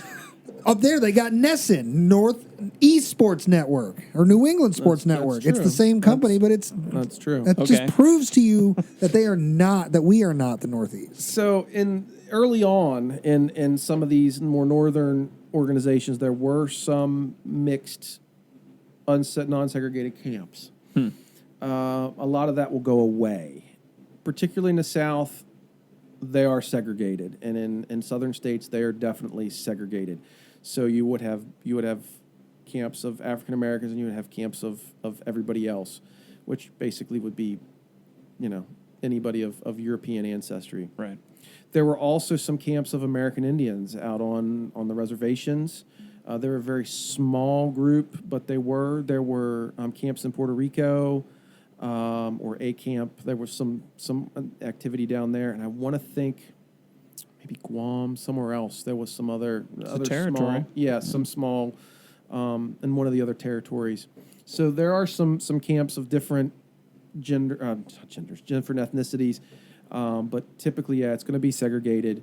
I know that there was a National Park Service camp at Yorktown, Virginia, that was an African American camp that did a lot of the stuff down there. Probably, I guess, the whole Colonial Parkway area. But yeah, the southern states were very anti-segregated camp, and they were very, in some cases, anti even having African American camps. I am shocked by what you are saying right now, Rob Ambrose.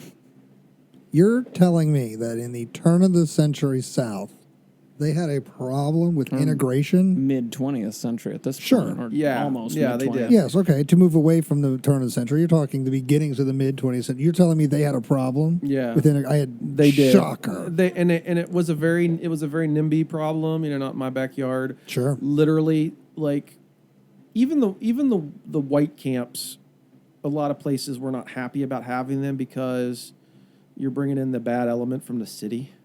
Sure. Right, the quote unquote bad element. Yeah.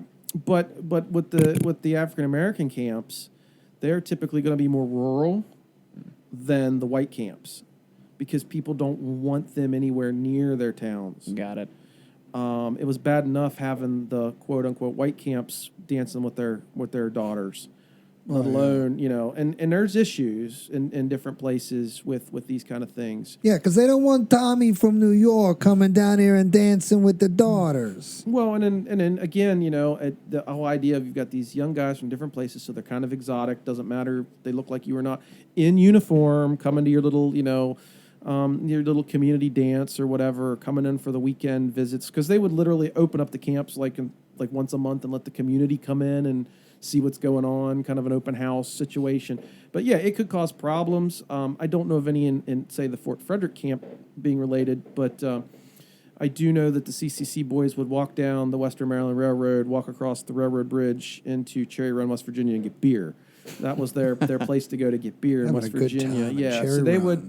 So they'd walk a couple of miles across an open trestle railroad bridge, active open trestle railroad bridge, to get beer. And then back with the beer in their system. That's right. That's the more impressive one, the return trip. Yeah. America. So, all right. So I remembered my question. So is there an age limit? Like these guys are being enrolled at traditionally young ages, 17, 18, 19, 20, kind of, this, and let's say they're doing this in the mid 1920s, early 1930s, 30s. Do they get kicked out if they're a certain age? Yeah, so you basically, first off, it's typically 18 to 25, and you had to be unmarried, typically.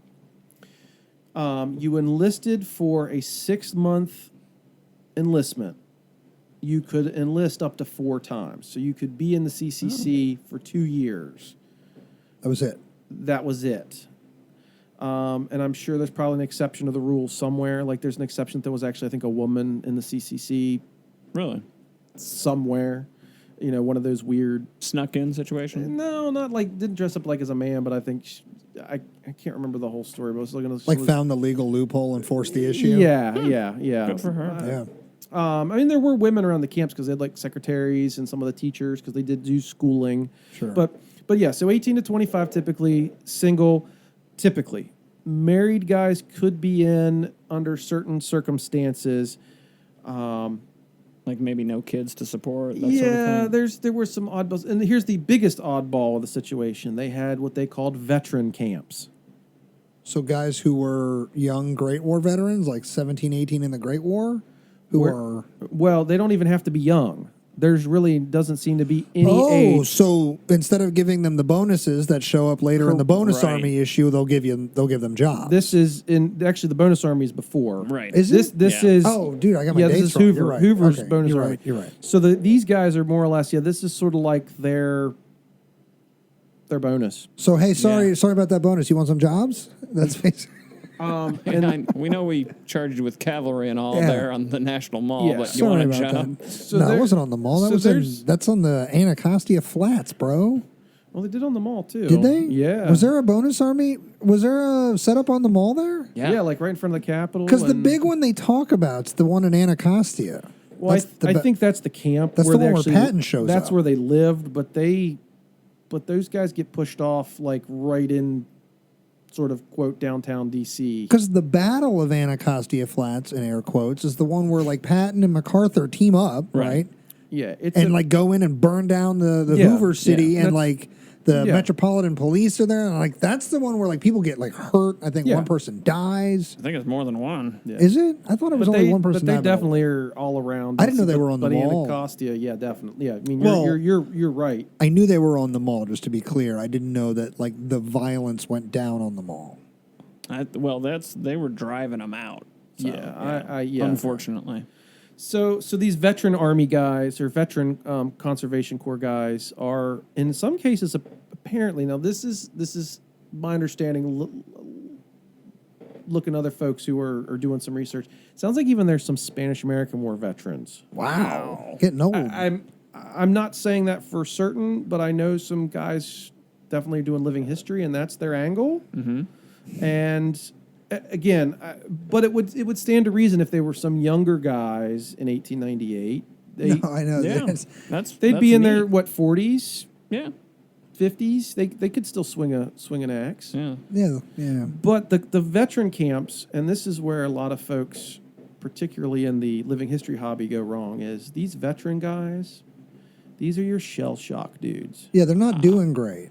Yeah, because can't they get- don't have jobs. These are your guys who are drinking, Yeah, they're shell in shock, hard PTSD. times. So, because people are like, oh, well, they're veterans, so they're going to be all spit and polish. And these are guys that are more like, F you, Army. These guys are fucked up. Yeah. They're like, no. So some guys try to portray it as like they want all the little stripes and all the bells and whistles and stuff. And it's like, I don't know if that's the case. Right. They're the hard luck guys. And that's Yeah. why they're here, because they couldn't make it. Hold down a job anywhere Yeah. else. Yeah. Yeah. So they're the veteran camps. So you could have older folks in the CCC, but in specific camps. And there's not a ton of them, but those have the most, from what I understand, some of the most problems. Sure. Wow. And one of those camps I just read about the other day was in the Florida Keys when, I don't remember the name of the hurricane, came like 36, 37, maybe something, and basically wiped them out.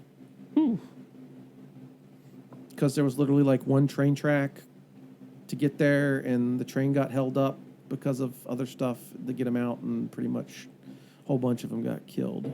Oh wow. Yeah, so that just was kind of an interesting interesting story I read the other day. The CCC history is fascinating. So moving on from them, because they let go of the fort, and the fort then just kind of exists. What kind of condition do they exist in? Because what I want to do is start to kind of bring it to the era in which you are running the fort story. So what happens between them leaving and sort of when Rob Ambrose comes into the picture? Governor Ambrose. Yes, sorry, God, I forgot. I'm so sorry, Governor. So after the C's leave and they rededicate the fort in 37, it doesn't seem like a lot happens until 1956. And that's not you. And that's not me. I'm not that old. 1956 is the bicentennial of Fort Frederick. So they have a big, like, week-long pageant. And one of the big things I think is, I kind of chuckle to myself, is they do this whole pageant about the UN, about the United Nations. Oh, that's interesting. Completely related. Well, I mean, not related, but think about it. Coming out of World War II, Yeah. United Nations, it's just an interesting. There was a guy portraying General Ulysses S. Grant. I've seen a photograph. Totally related. Totally, they Does he look the part? not bad Okay, for a well. 1950s Civil War costume, which was Okay. probably an original 1880s general's uniform, Right. and some Union soldiers with him that look like extras in like Red Badge of Courage or something. Okay. I know that somebody did a live fire with a Gatling gun in the fort, Oh, my. shooting it at railroad ties or something. Yeah, it was a whole this whole big shindig for What like a a show. week. Yeah, so they were really big on it, doing that, and you could get your commemorative ashtray or plate. Oh, man. Did we miss out on that? Yeah, you did. Apparently we did. God, I'll have I to could use a commemorative ashtray and plate right now. Yeah, who couldn't?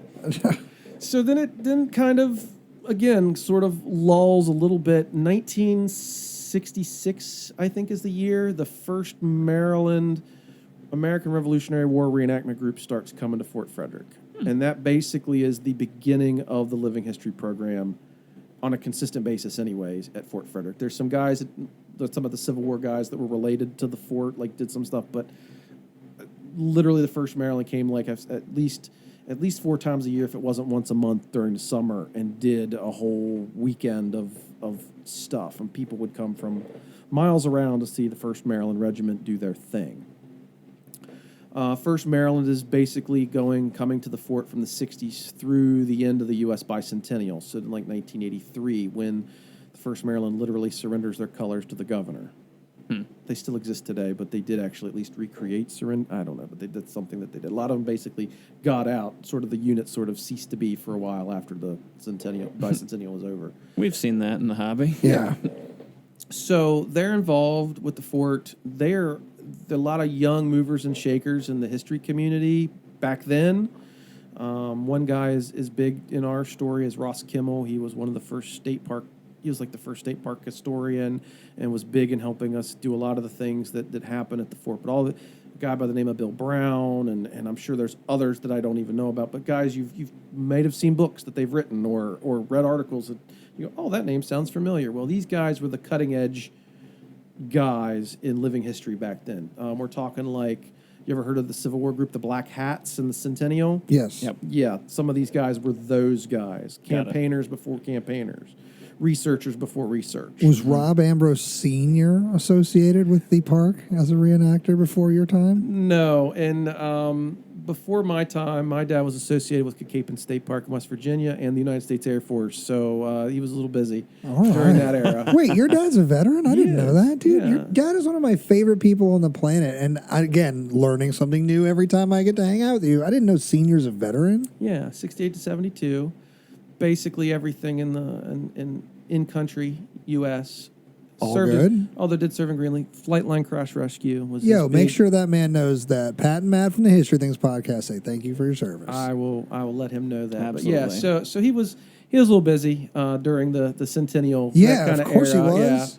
Yeah, doing his thing, and so There was a war on, damn it. yeah, there was, and the story tells us I might not be here tonight if they wouldn't have called the plane back. He was on Really? going over. Yeah.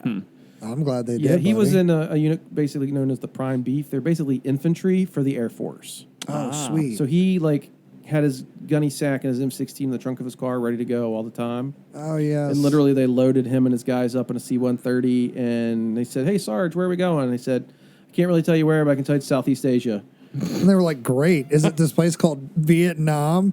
He says he was probably going to Korea. It was when the shooting started in Korea again in the late. But still, Yeah. he was headed somewhere over there. Like, cool. And they started taxiing down the runway, and then I guess in Korea, cooler heads prevailed, and they turned him around.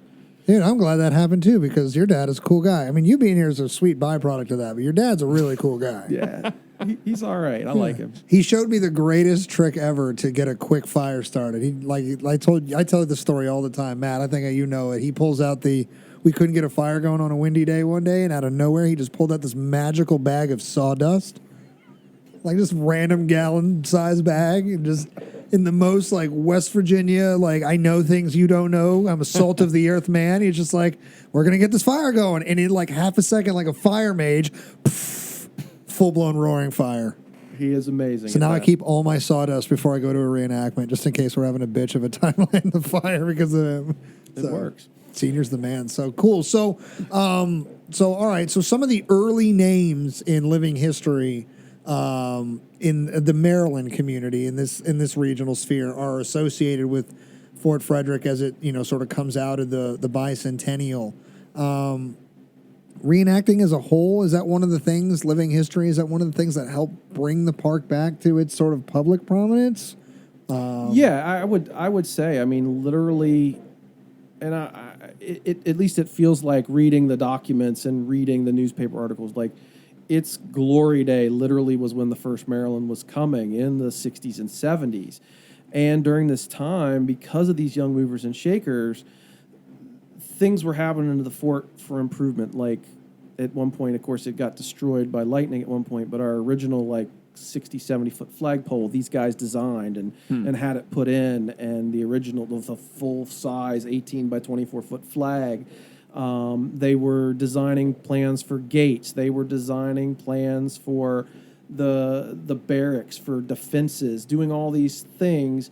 And some of it comes to fruition, some of it doesn't. Eventually during the bicentennial 1976, Fort Frederick is one of Maryland's bicentennial sites, and we get money to rebuild the enlisted men's barracks. And Ross Kimmel, again, is the man who basically does the research. Some architect, the other guy designs them per se. And this is one of those cool, thank God things happen the way they happen. Originally, based on what they thought they knew, the original drawings were going to be 1.5-story tall log cabins in the fort. That had been pretty cool looking, but 1.5 story. So basically, full story in like a loft. Yeah. Right. They were going to be interesting. Well,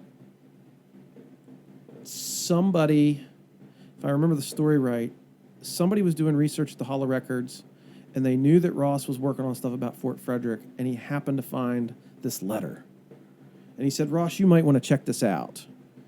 And Ross looks at it and is what we lovingly call the Hughes letter today, is the Samuel Hughes letter. When Samuel Hughes has been sent out to the fort to tell the Congress or tell the Assembly or the Congress, both, what the condition of the fort is before they make it into a POW camp in the Revolution. And he describes the buildings. Wow. And they literally were in the 11th hour, like getting ready to put this log cabin plan into motion. Wow. So he finds out through this that they were 2-story, white clapboard buildings with double porches and all the number of windows and doors and all this stuff. So the barracks we have today, although still not perfect, are so much closer to what was there versus what we could have got, because somebody knew that this guy might be looking for this, and he finds it, goes, whoa, this is kind of a smoking gun situation. That's wild. That's like finding out like what your name what your parents were gonna name you instead of what they did name you. Like, it's my birthday today, right? So, like, my name is Patrick. I think I have a pretty cool name. I found out a few years ago, my dad and I were talking, they were going to name me Scott. I was like, what the like, what? Like, no offense to Scots out there, but, like, I'm not a Scot. No, you're And I definitely don't know a if that's Patrick. 35 years of bias now because I've just been established as a Patrick, Pat. I would not have hung out with you if you're a Scot. Like, thank you, right? Like, I would hate myself. I'd be like, dude, I'd kick my own ass. But like that's kind of the same thing, right? You could have been log cabins, but you're really cool white clapboard buildings, but like you could have been Scott log cabins. Yeah, I mean, because looking at it today, if that would have happened, there's enough stuff that we have to say. Well, these buildings, as I explain them to people, I said, we don't know if these are exactly right, but I like to believe that the guys who served here would come in and say, oh, that looks similar. Because we don't have the exact plans, but we had this nice description that gave us a pretty good baseline, plus the foundations and stuff. So we know that the dimensions are right. We know that there's a lot of things. There's some stuff that I would, if I was building it today, I would definitely do different. I would definitely rearrange the doors and windows, and I would... You'd put, like, windows where doors were and doors where windows were and do crazy stuff like that? It's not a Picasso piece, damn it. I know. No, but in all honesty, I mean, if you go to the bin there, I would more or less do what you're saying. God, I love doing that. That was a joke that just became real. Well, and I'll give you a real life why. Like, we have the fireplaces in the barracks. Right. And the doors, when you open the doors, are like right beside the fireplaces. So if you have the doors open, guess where the smoke goes? Right out the door. Right, basically in the room or out the door instead of going up the chimney like it should. No, the door's closed, it's fine. But as a living history museum, we have the doors open so people know they come in. So if we have a fire, that's an issue. Where I would have put the door more in the middle of the room between the two fireplaces, move the windows out more. Sure. Some stuff like that.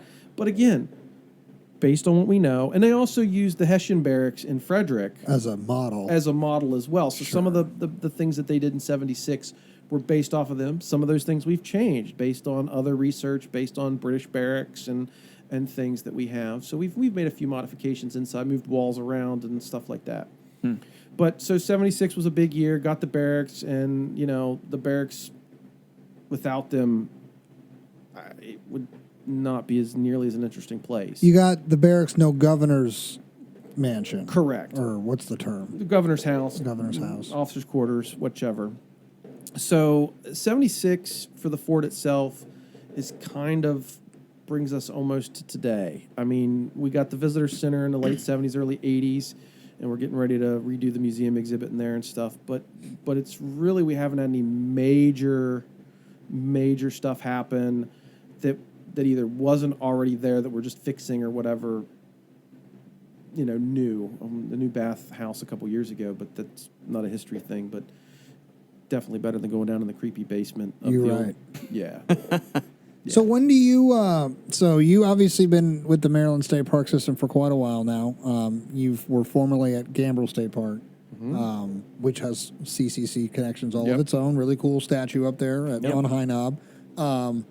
When do you come into working at Fort Frederick? So I started in 2009 as a seasonal historical interpreter, and I did that for 4.5 years. Before I got hired on full time, and I started out my first summer at Cunningham Falls, and then Cunningham Falls and Gambrel State Park are together, but then they gave me, well, don't say they gave me, they assigned me to Gambrel I was there for about 1.5 years. So, I came in as a historical interpreter, and I absolutely loved it. I mean, I kind of always knew that public education was probably my thing. I wanted to be, growing up, I wanted to be a high school history teacher. And needless to say, I had sort of a experience in college, and I got to the point where I just wanted to graduate. So I didn't relate. I didn't end up in the ed program. I had some struggles my freshman year. Sure. Threw everything off. Happens. But I got my BA in history and political science, and learned a lot. Some good professors, all that stuff. But I loved what I was doing there. But you're a seasonal, which means you're on contract for no more than 10 months out of the year. And getting paid very low wages made it hard to do. But I also love the idea of the flat hat. My dad's grandfather was theoretically a flat hat in the West Virginia Park Service from 1944 to 1972. Legacy of service with your family then. My dad's uncle was West Virginia Park Ranger from, I think, 1966 to 2012, 15, somewhere around there. Same park. They're both at the same park. My dad worked there as a seasonal doing different stuff. He actually lived in that park with his grandfather at one point. Basically, everybody in my family except for me has worked at Cape State Park, including my wife. in West Virginia. So I've always had a park ranger background in the back of my head. I always loved parks. Of course, I love the battlefield parks and stuff, but I always had this connection to that. So wearing, in my case, the khaki and green and wearing the flat hat was always kind of cool. And, watching all those park rangers on the documentaries and stuff, and I'm like, I want to do that. There you go. So that's where a lot of that came from. And in high school, I worked in the town park, in the museum. So I'd kind of been in and out of museums and semi-professional living history stuff for a while. So I worked in the town museum, high school, and partly through college.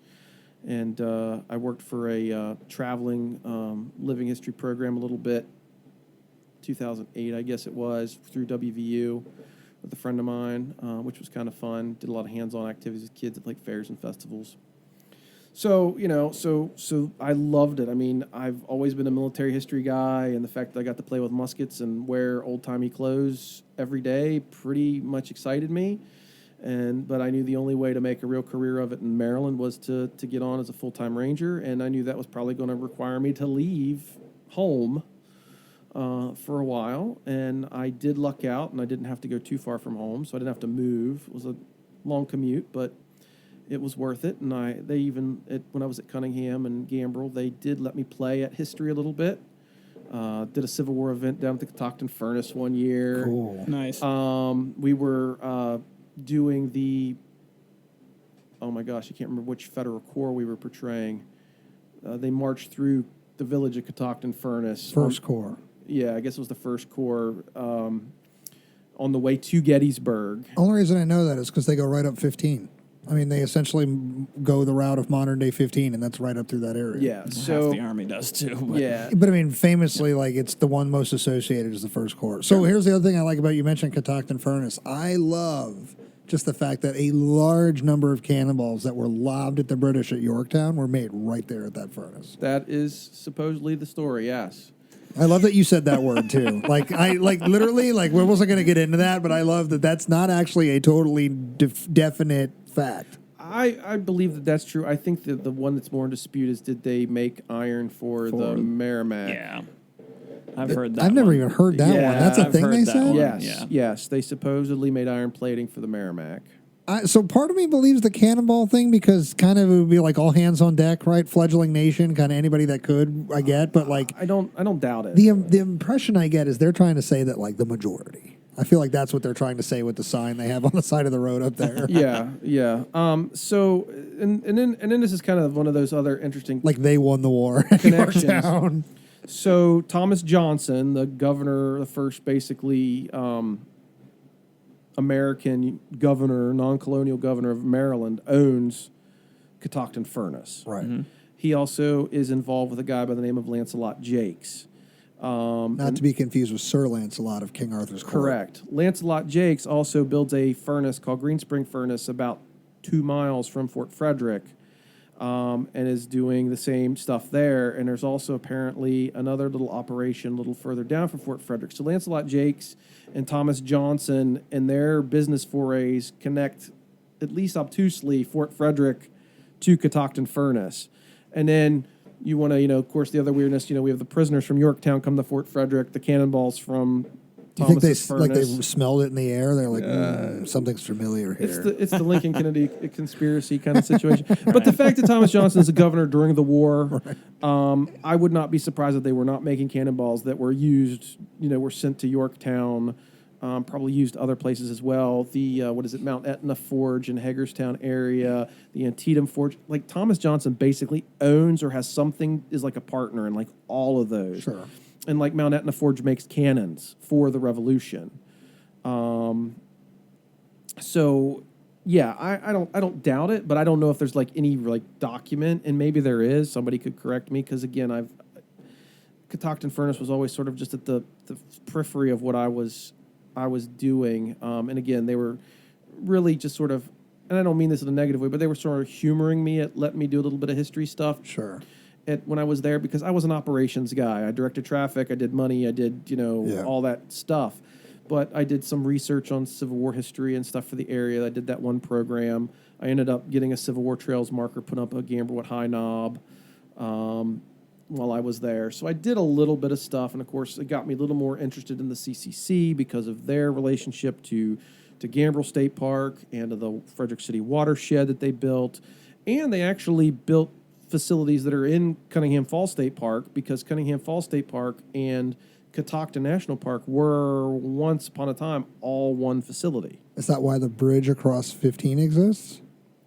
That scary rusted bridge? No, that just gets you over to the furnace from the other part of the park. So no. So they split basically, and I don't remember the reasoning, but they split down Route 77. They split those two parks. So the National Park got the one side, Maryland got the other. So like there's a couple big pavilions and stuff that were built by the CCC down there. So I got to enjoy and revel in a little bit of history. And then I got back transferred back to Fort Frederick in 14, fall of 14 maybe. And then I guess the next year they gave me back I don't say gave me back, but put me in charge of the programming at the fort. And I've been...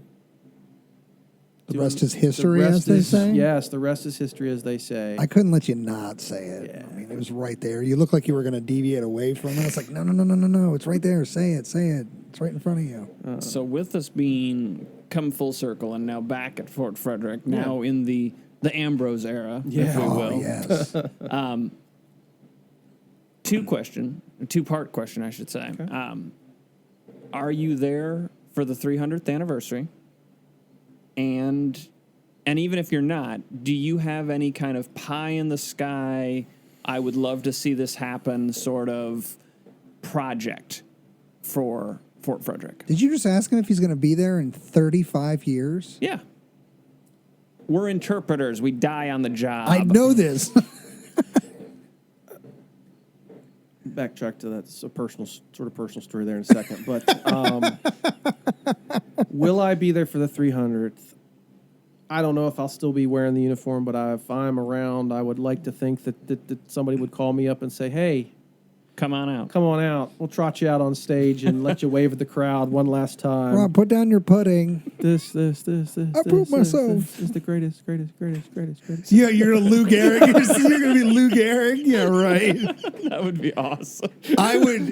Nobody would know what was going on. They'd be like, why is that other old guy clapping? Is he crying? Yeah. This is so beautiful. You don't even know who that is. So, yeah, I mean, I know that I can probably retire in my early 60s, but, if I still love what I'm doing.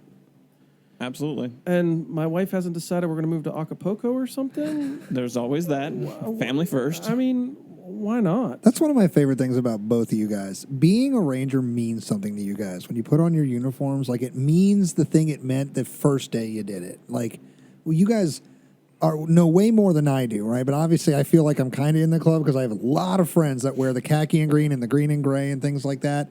But being around that club, I know there's a lot of people around who are lifers, who are kind of bitter and jaded as you can be when you do something for 20 and 30 years. A lot of jaded Rangers. Yeah. And look, nobody is without fault, and everything has its ups and downs. And you guys are both lifers for your various parks and services. So I understand that there's in your experiences ups and downs as well. But I love and am inspired every moment by the fact that you guys still very obviously love what you do. It's awesome. So I just want to say that while we were kind of touching on that. Thank you guys are both super fucking cool We dudes. do try. Thank you. Rob is cooler than you, Matt, though. I just want to say that for the record. His hat has his name on it. You see that? If I didn't know who he was, now I do. Ambrose. It's from a previous life. But yeah, no, I would like to hope, and I know, I was actually talking about it another day with some of our seasonal employees. I said, I know. You're giving him the "I won't be around forever" no, talk? I was giving them the "I'm getting jaded" speech.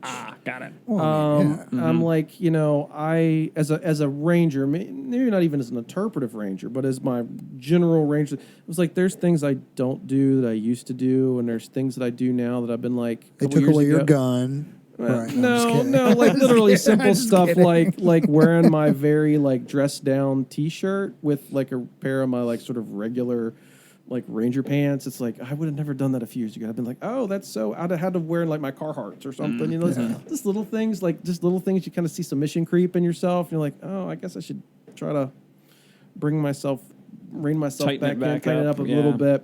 I know that sounds silly, and a lot of people wouldn't care, but I caught that. I was like, I've done this 2 days in a row now. Oh, I should. All right, tighten that fix up. it. It's on record now. Fix it. Get your together, Rob. Yeah. So, but you get that way, and of course, I think before we started recording, you mentioned something about it's very much August. Yeah. It's very much August. Yeah, I gotcha. And August every year is about the time that everybody at the park is about done with everybody at the park. You're burned. And that happens, I think, in a lot of, and I can tell you in my non-historically interpretive kind of profession, like we're all burnt out. Like I think everybody in our office is ready to beat the shit out of each other right now. So like something about August. Yeah. So cool people are born in this month, but everybody is also worn out in this month. Yeah. Because it's hot as hell. Yeah. Yeah. But yeah, and you know, I do know that sometimes you need some new blood, you need some new ideas. The last 2 years with COVID and stuff and changes and not having the staff, I know that I'm a little stale in some respects, and you know, I've got to work on that. Like an old potato chip. Yeah, a little bit. I'm still good. Yeah, it's still salty. You're like a Tostito that's kind of stale. Like I could taste the salt, but the chip is weird. But you're like, I could still eat this. This is weird. So, also as a side note, next year is 2022. Next year's the 100th anniversary of Fort Frederick State Park.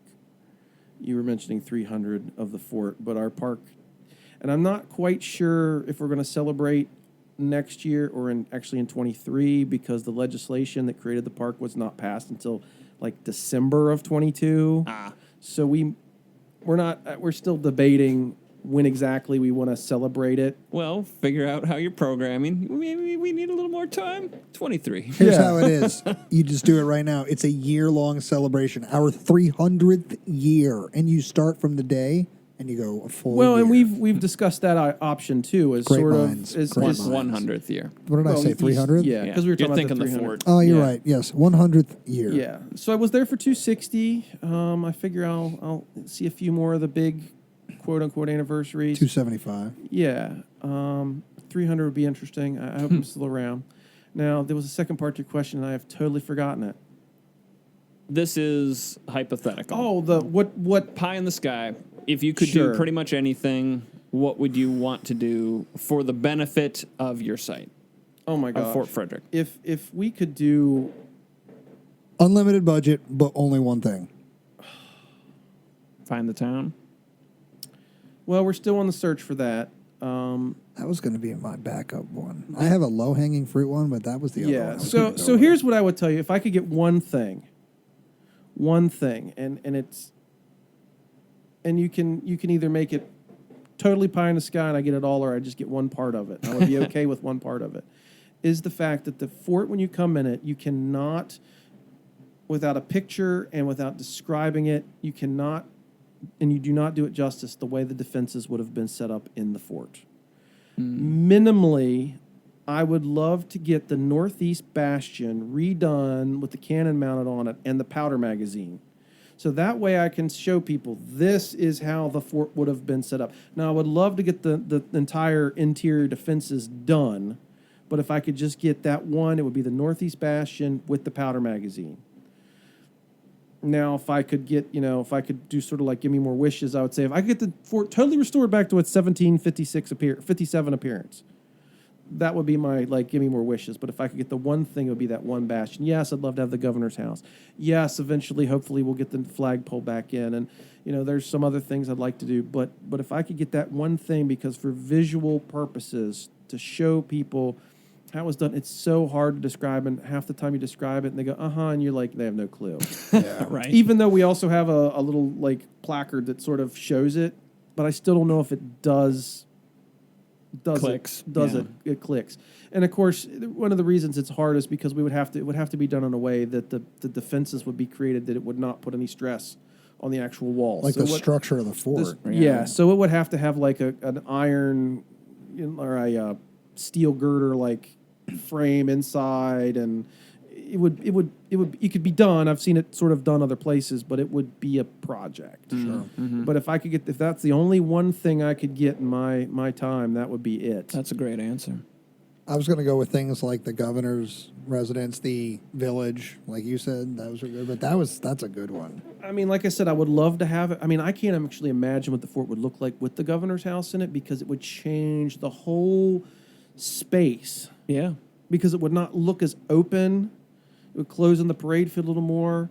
And it would be great to do, but I think that overall, I think people come away with a decent understanding of what that building looked like the inside. The foundation is there. The foundation's there, and we have the room set up in the one barracks to represent that space. Mm-hmm. So I think people come away with at least a good enough understanding of, okay, I kind of get it. I mean, big rectangular white building that looked a lot like the two you can see right now. Right.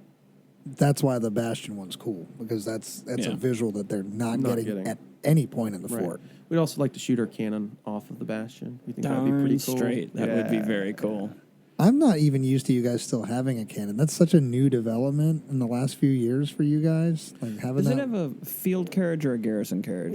Sorry, just a dork out. It's on a garrison carriage. Actually, it's on a ship's carriage. I was going to say, it's on a naval carriage. Let's be specific. It's a ship's carriage because it's wooden. It has wooden trucks. Nice. Little wheels for those not in the know.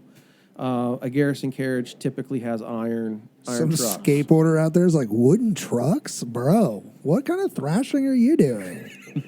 You're going to crack a chip wheel, bro. Yeah, so we did, when I was there as a seasonal, we did artillery like all the time, and then we discovered there were some deficiencies with our tube, and we had to That shut happens it. when you get older. Yeah, well, and it was old. I mean, we think that, I'm sure there's a record somewhere, but I'm pretty sure the cannons that we have dated to the 70s anyways. So, Like the 1970s? Yeah, the Okay, I was about to say, like, we fired originals there, boy. No, Like, we do have 3 original tubes on site, but no, not that we ever fire. What? You have 3 original? Dude, every time. Did you just break this news casually right now? You have 3 original tubes on site? Yeah. Yeah, so next time I'm at the fort, can I see those? If we get a chance, the one's easy to see. It's in the visitor center. That's an original tube? Yeah, that's an original Confederate Napoleon. I didn't know that. I thought that was a repro. That's original? It's original. Nice. It's had rotten shot fired out of it. Where are the other 2? The other 2 are in storage. One is an 18th century 6-pounder, and one is probably a Napoleonic 6-pounder. So early 19th century. Nice. All right, I was just talking about rotten shot today at work. Yeah. You come and put your hand in. I mean, you can see some of. Put your hand in the tube of our cannon. It clearly had some rotten shot fired out of it once. Please explain rotten shot for our listeners, gentlemen. Just because now we're here. Well, rotten shot basically is a anti-personnel charge that is set up in a way that it explodes in the barrel before it leaves the barrel, so that you can literally get the spread on this sort of many musket balls or pieces of iron or lead or whatever you're shooting in your rotten shot. We'll start making it spread basically before it ever leaves the muzzle of the cannon. We're talking like the enemy is on top of you, and I mean like yards, like tens of yards away, and you've got one last chance to kill them or get killed. So you run the risk of bursting your tube by firing this rotten shot. So it leaves indentions inside of your tube where the shot had started to spread and started to come out of it. So it's like a nastier version of canister shot. Yes. From what I understand, and Rob, please do correct me if I'm wrong, it's beyond canister in the sense that you have run out of canister and you are putting like case shot down the tube without a fuse on it. Yeah, that too, and I know in like some cases it's literally just cut up chunks of lead. It's okay. I've got some I have a piece of Confederate rotten shot. It's square stock, but it's like lead. Wow, lovely. I have to find it. I'll show it to you sometime. Yeah, please do. A buddy of mine dug it somewhere and said this is rotten shot, and you can see where. And maybe it was a Confederate thing because some of the gouges are more square inside of the tube. So we have 3 original cannons. Well, next time I come and see you, we're looking at those in the vault there. What's coming up for the fort before we get out of here, Rob? I know that we're in the August month of the year. The year is not over. We got some stuff coming up in September. So I think by the time this episode comes out, there might be like a week to 10 days before the event in mid-September for you guys. So why don't you tell our listeners sort of what the next like 6 to 8 months looks like for Fort Frederick? Yeah, so the next event that will be relevant when for the podcast is going to be September 18th. We're doing the One Fort Three Wars program. It's going to be pretty small, pretty laid back, but we are going to try to highlight the three major. Actually, I should say it's probably going to be. Not probably. It's going to be One Fort 3 Centuries. Yeah, it's going to become the timeline event smashed into it? No, because I have someone's going to do CCC era impression. So we're going to have French Indian War, Revolutionary War, Civil War, and some Civilian Conservation Corps history going on, talking about the 3 centuries of Fort Frederick, 18th, 19th, and 20th. So we're bringing the podcast to life is what we're doing in September. Yes, absolutely. Again, I don't expect to have more than a handful of guys, but with our visitation and what we try to do, we like the more intimate. We like to be able to talk one-on-one, just give people the idea, understanding that Fort Frederick was more than just one thing. Yep. Well, let's change the world out there, folks. Let's start flooding Fort Frederick with visitors. Like I said, this is one of the coolest, most important historical sites you've probably never heard of.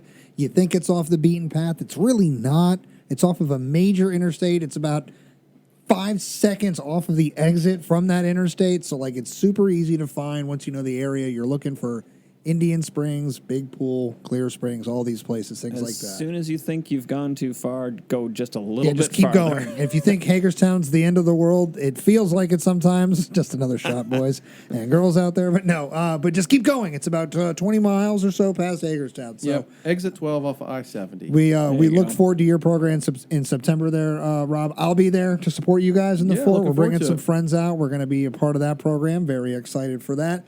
As always, you can kind of keep up with some of the ongoings at Fort Frederick through what we do here at the History Things podcast. I know that social media and the Maryland State Park systems are not always friends, so there's not a great social media presence for you guys. Is there a public? I know there's a friends page, and that's a private group. Is there a public presence for the fort at all? Currently, there is not. It is part of my, for what it's worth, I've been working on a interpretive plan for next season and basically a public relations plan. Nice. So I'm hoping to have some conversations with some folks, particularly our friends group, about doing some other things besides just the group. But anybody can join. You just have to know about it. You just have to know about it and invite yourself. Well, it's the Friends of Fort Frederick on Facebook. If you just search for it, you'll find it. Yeah. They're full of great information about some of the various things that aren't necessarily ran by the fort itself, like the market fair and all that stuff. So tons of great stuff. Fort Frederick is one of Matt and mine's favorite historical sites. So when we were talking about doing this show, like we discussed, this was one of the first shows we knew we wanted to do. We just had to make the logistics and when and where and getting it right. So we were so excited to get you on for Q3 this year.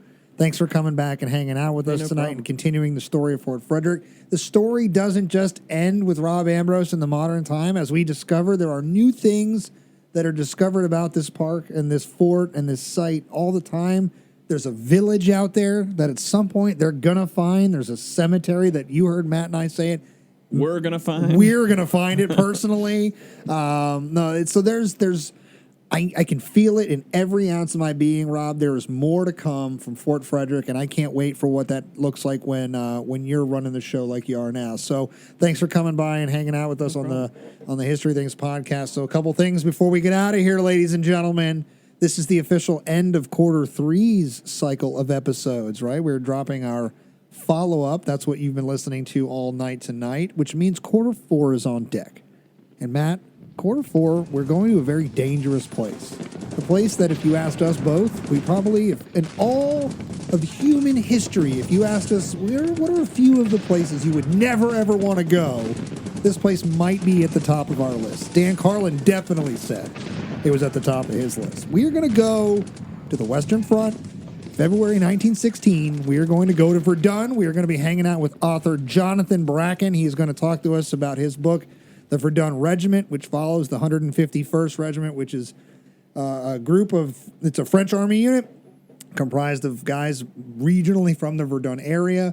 And I am so excited to get into this topic. Matt is super excited to get into this topic. We've been teasing this one all season, and now it's finally here. I've read through John's book. It's fantastic, and he's going to give a great presentation on the 151, what they did in the war, and then, of course, a deep dive on their 2 actions that they have. They're at Verdun twice. Like much of the French army, they get cycled through there a couple of times. Now, what's cool about this episode is we're going to be piloting something new that we're hoping to do for you guys in Season 3. There's going to be a visual component to this show. So very soon, you're going to start seeing us advertise a YouTube page. So start looking for the History Things podcast on YouTube in the next coming weeks, and from there, there'll be more information. But we are going to have a visual component to John's show. So we very, very much want you guys to tune in and check that out when that gets off the ground. If you're very quiet and you listen, everybody, can you hear the guns of the Western Front? You hear them? We're close. It's only a few weeks away. Very excited. So we very much look forward to that episode. In the meantime, keep up with us on social media. Independently, you can follow Matt on Instagram at Matt Borders Books. You can follow me independently on Facebook, YouTube, and Instagram at History Things with Pat. Most importantly, you can follow the show.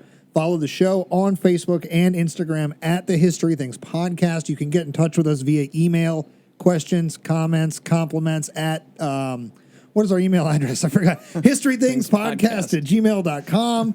So you can send us that there. You can download this episode, all episodes of the History Things podcast on most major podcast apps. If you're looking for ways to help the show out, we'd really appreciate if you left us a review and a 5-star rating. And then check out our show sponsor. The History Things podcast is sponsored by TR Historical, your one-stop shop for all your historical fan gear needs. Go to trhistorical.com. Use the promo code HistoryThings. I still can't get over that. We have a freaking promo code. Like, how cool are we? You can get 10% off your next purchase on all your really cool history swag. Obviously, you guys got me things from them for my birthday, right? I know there's no cake, but you guys got me History Things gifts? I got you books. Yes. No, in real talk. Matt got me not just books, but like a freaking huge book. It's a great map, atlas, I guess, of Civil War maps. So I'm very excited to get into that. So thanks for spending some time with me on my birthday, fellas, here in the podcast studio. Thank you out there for tuning in. Obviously, when this episode's airing, it's not my birthday, but let's just celebrate like it is. So for the History Things podcast, for my co-host, Matt Borders, for my guest tonight, Park Ranger Rob Ambrose, good buddy of ours, we thank you all for hanging out with us. Thanks for tuning in. We will see you in quarter 4 as we head to the Western Front. This has been the History Things podcast. Thank you for listening. We'll see you later. Have a good night.